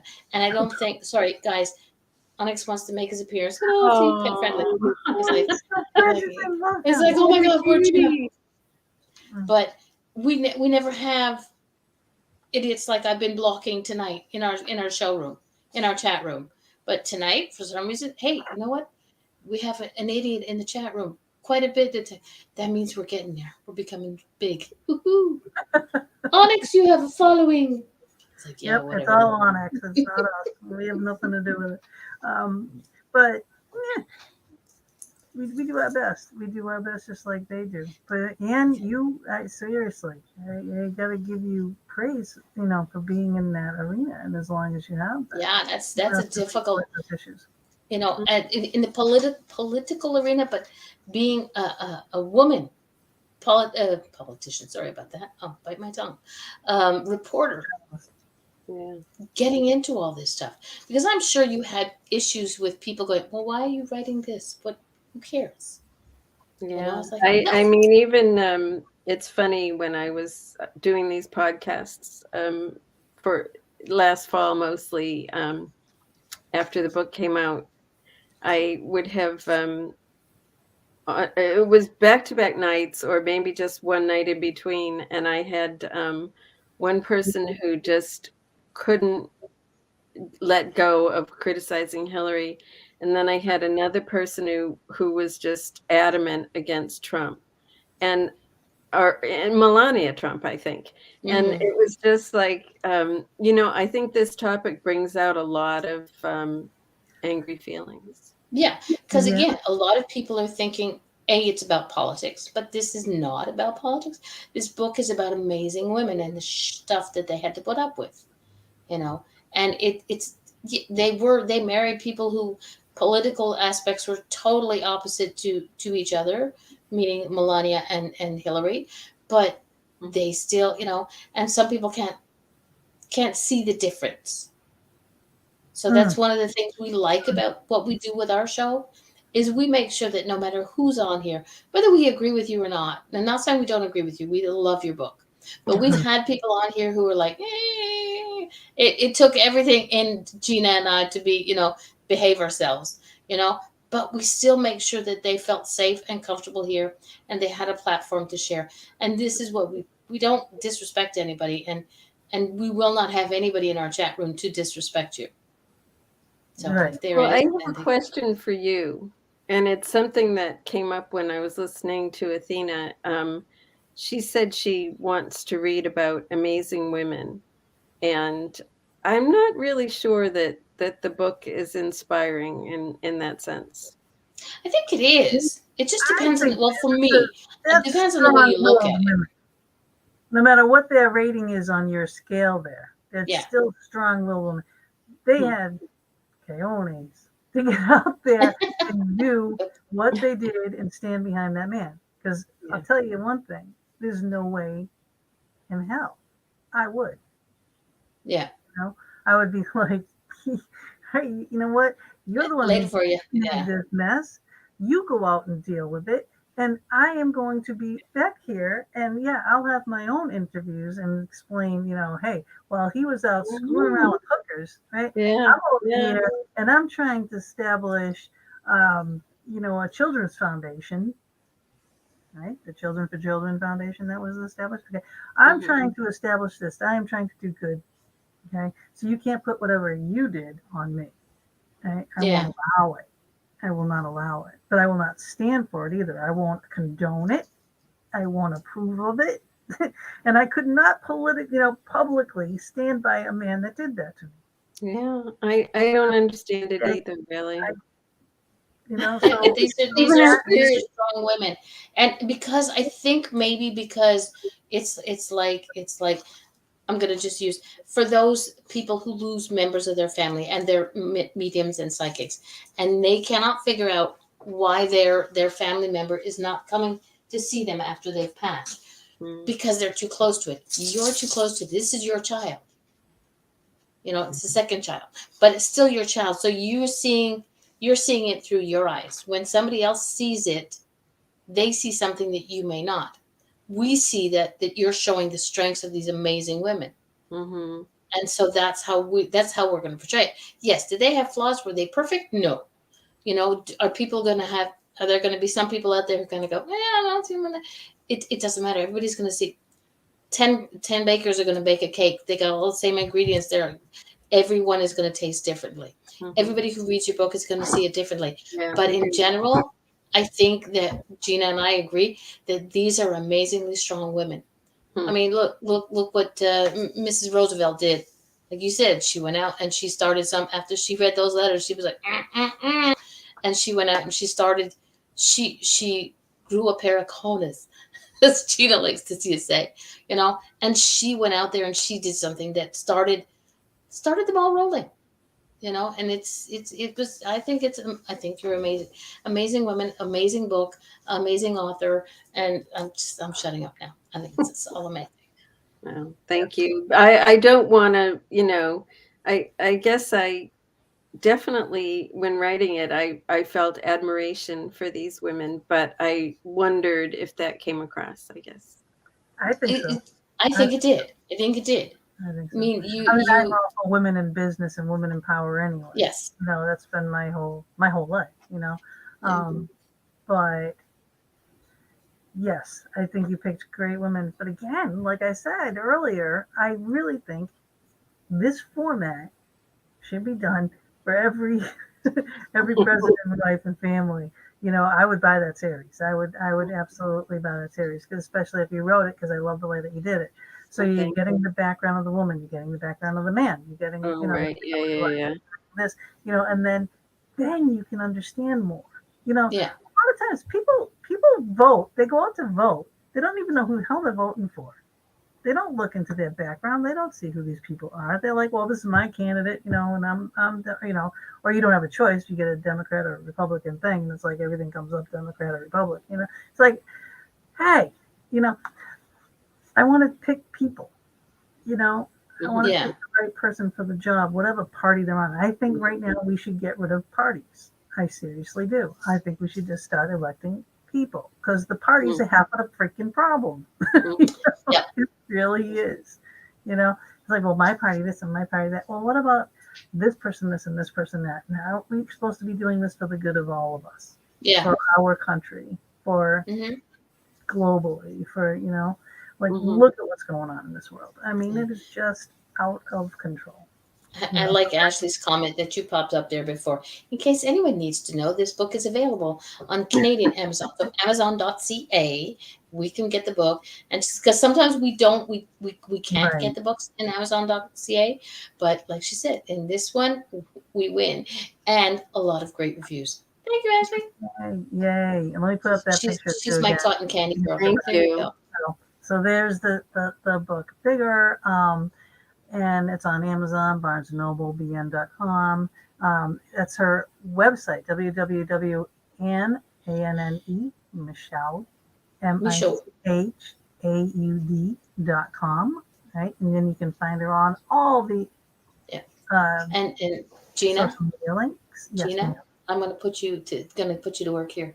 Her name is in Quebec. Michaud. It's Michaud. Well, it's Michaud. Yeah, Michaud. Michaud. That's where my family's from. Yep. Yes, I knew it. Because that's where I am.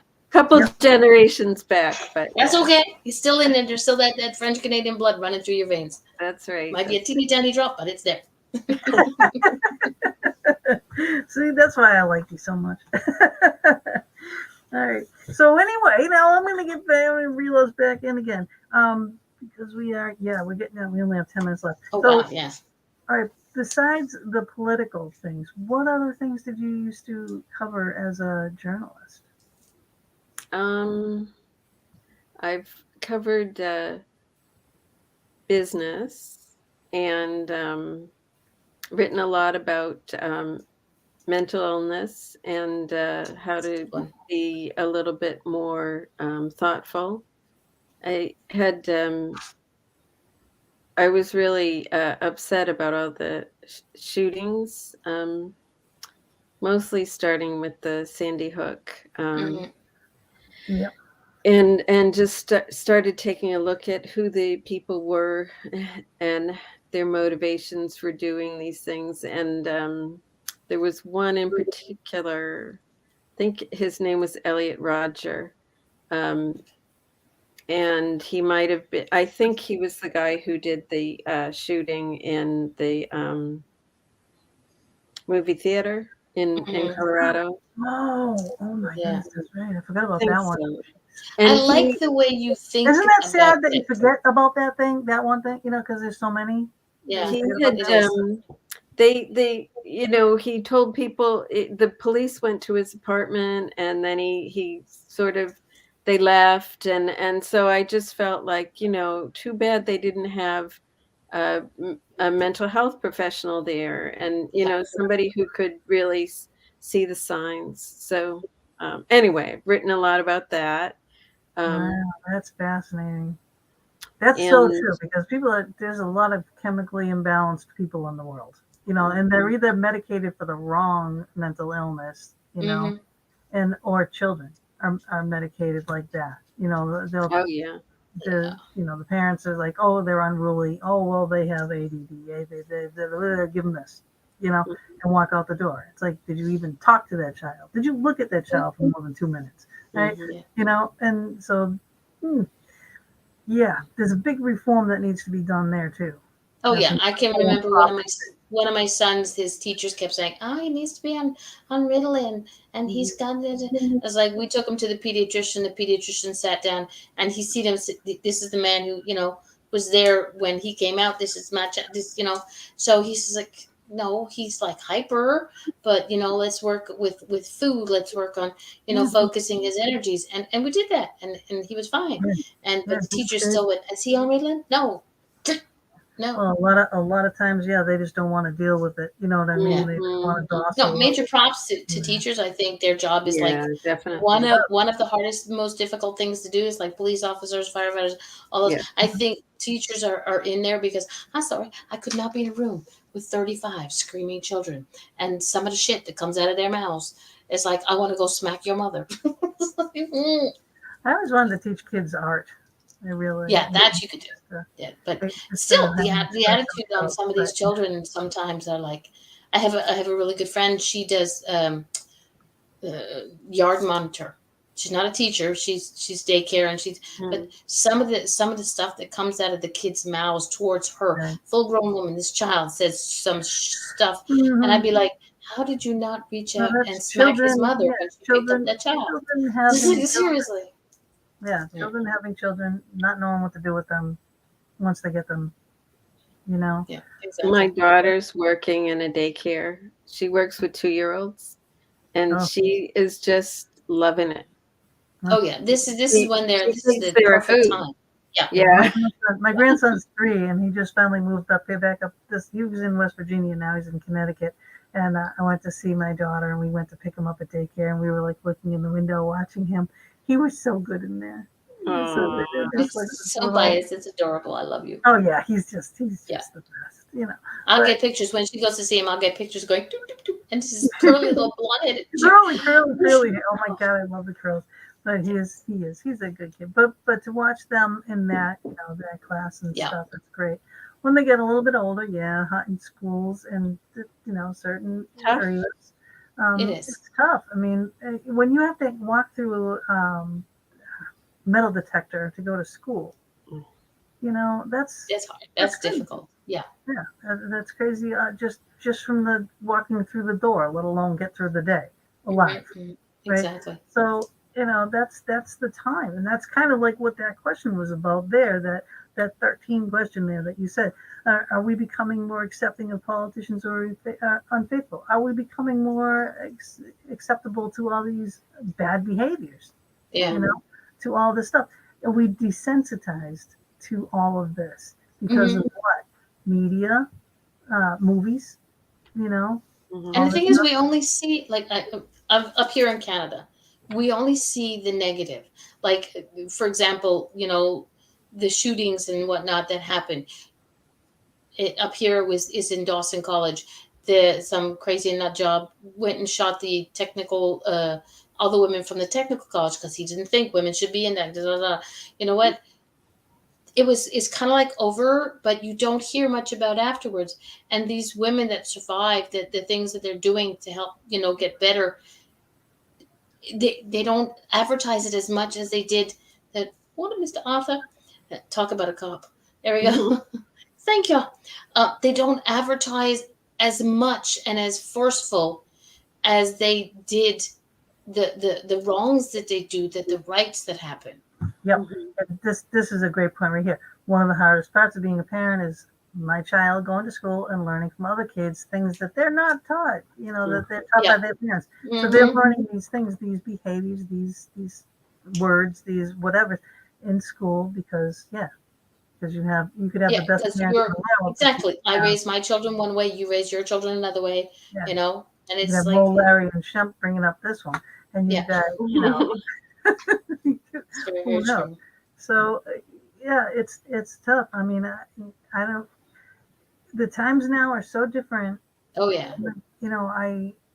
I worry for my grandson going to school. I mean, I know he's in a good area. It's a better area than where he was in West Virginia, because it's like their school system isn't that great. Their preschools are fantastic. Yeah. When they were in that Marshall College area, there's a lot of drugs there. I mean, there's a lot of drugs everywhere, but that's like a really high drug zone. Yeah. She wanted to get out of there. She was only there because of military. So she, now she's retired from military. She's still working for the VA and whatnot, but she's retired, so she's not, have to go everywhere that they tell her to go. So now she's settled. She's back up, north, closer to the rest of the family, and only 3.5 hours from me, which is good. I think if you look at the way we were raised. Oh, so different. To yeah, compared to the way our children are raised. We do the best that we can. Like I mean, how many times I would say, I'm not going to do this. My mother did this. I didn't like the way she did it. I'm going to be, but eventually, you know what? It comes around and bites you. And that's right. Because like when my my mother always used to say, you know what comes around, what goes around comes around. Night, gorgeous. And she said, eventually you'll see it. And I always, there was one time I called my mother up, my child, I'm not going to say which one, but it wasn't my daughter. My child did something and I called my mother up and I said, Mom, I'm sorry. She goes, what'd they do? It's like, Yeah. just never mind. I know, I'm they give sorry. you Because it's exactly what I did to her. yeah, you get the You mom know? curse, Yeah, it's You like, hope and your and child and I told doesn't my do son, my son has an adorable, beautiful baby girl, and I'm a grandma. Yeehaw, Mima, Mama. I have no idea what she calls me anymore. And I said, I said to her, I said, it's gonna bite you in the ass. And he's never letting her date till she's like 42. I was like, yeah, because there are gonna be boys like you were when you were. I was like, trust me, it's gonna come around and bite you in the butt. Just Right. he's like, no, no, no. You have to, we you have to be more open to listening, to understanding, to communication needs to be open. Because when my father said no, it was no. We didn't have communication. Right. When my husband said no, it was no. Now Yep. it's like, well, let's here, take this, go over there, and it's like, oh, no. Nope. Yeah. Nope. I raised my girls very strict. I was. Yeah. Isn't that like, I know you find that hard to believe, right?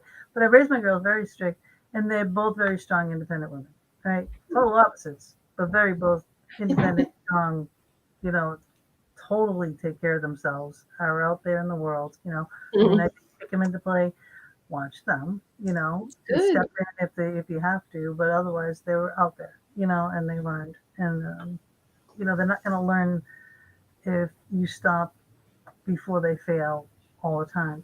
People have to fail in order to learn. Exactly. So don't let them crash and burn. True. I love this, Ashley. If you don't listen to the small things, they won't share the big things. True. That's true. Very true. That's true. She's a smart woman. That's another one. Yes. And she makes amazing cotton candy, which I was hoping. Oh, I'm gonna swear to God, I will find you, hunt you down, and I will. Yeah, you don't want Mama D that's on all your right. You know what? hands. We only got a couple of minutes left. So since we only have a couple of minutes left too, now do you plan to write another book? Are you going to continue doing this type of thing? Well, I'm working on one idea.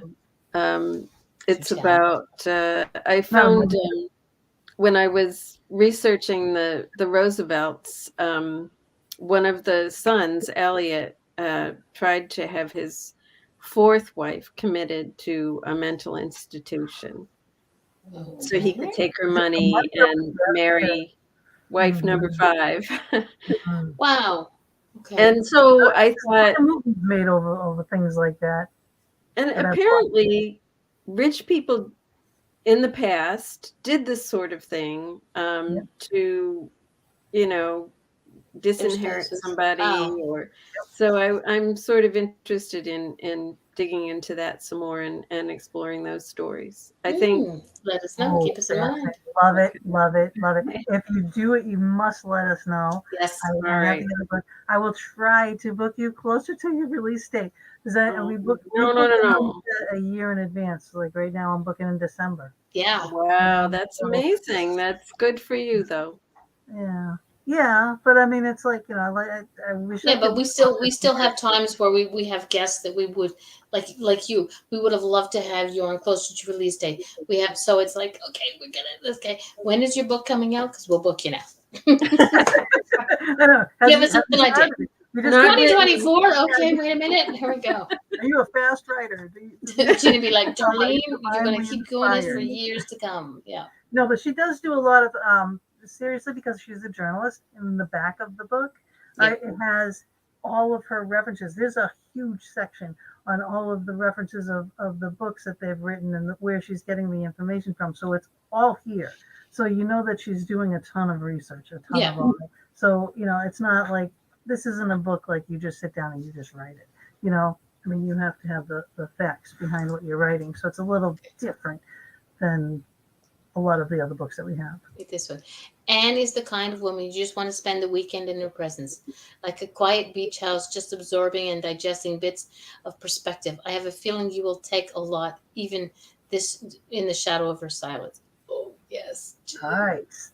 Thank you very much, Ashley. What a sweet thing to say. I know. So, Ashley, when's your book coming out? How to make cotton candy. How to keep Mama D away from her cotton candy. This woman makes cotton candy specifically.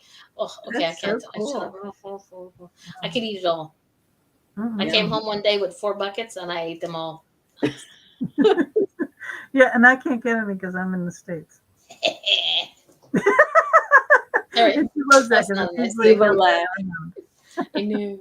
But we are down to the end. I don't want to keep you too long here, and I just want to say I appreciate all that you've done. I really do love the book. I really do think that you Thank should you. continue it. This has been such a pleasure to be with you both, and what an experience. Thank you very It much. was our honor to have you here. Oh yeah, absolutely. Hopefully, we made up for the goofballs from last year who kept messing with you. No, Just send them to us, and we'll take care of them for you. Okay. Okay, send them to me. I'll bury them in my Canadian snow. Oh, they'll never thaw out. but I'm serious. Please get in touch with us if you do come out with that book. Oh man, I love that kind of stuff. That's going to be a good one. Yeah. That So appreciated. That is movie making material. Actually, this is too. The wives is a. It's gonna be a TV show. Each couple gets their own week, maybe two. I know. We'll see. It should be. There we go. It People out there, listen. Netflix, hello. Netflix series. Yeah, Netflix series. Netflix picks all these different topics for series. This should definitely be one of them. And people should know before they vote for people too who they're voting for. So it's good. It's the person, not the party. Because the party can be an amazing thing, but the person can be a dork.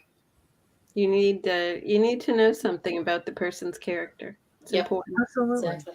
Absolutely, because they're going to say whatever they're going to say to get in office. It's just they can't change who they are underneath. So if you know the background, you know the traits, and you know what they've done, right, and how they treat people. Right. And those are the people that people get put in office. Okay. All right. Anyway. I love you, Anne. Hang with us for a minute. Great having you here. Yeah, and all of you guys, we are going to be off next week, like I said when Athena was here. But in 2 weeks, we're going to be really talking about something completely different. We're going to be having Leonard Lee Bushell with us, talking about his book High, and how he was a former HIGH High, a former drug dealer, and he's got almost 3 decades clean and sober now, and he has started talk about turning your life completely around. 360. Starting so many foundations and things, and celebrities are involved, and wait till you see that. It's going to be good. It's going to be good.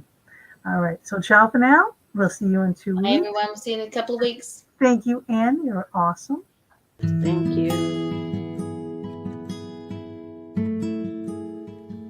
Thank you again for joining us for another episode in the Fox Den. We're here every Thursday evening from 8 to 10 p.m. Eastern Standard Time, bringing you a variety of guests, streaming live on Facebook, YouTube, and our anchor venues. We would love it if you would go to our YouTube channel, The Fox Den with Gina B and Mama D, and please subscribe, share, and definitely hit the notification button to never miss a show. We'll see you all next week, and subscribers, watch for our pop-up shows as well.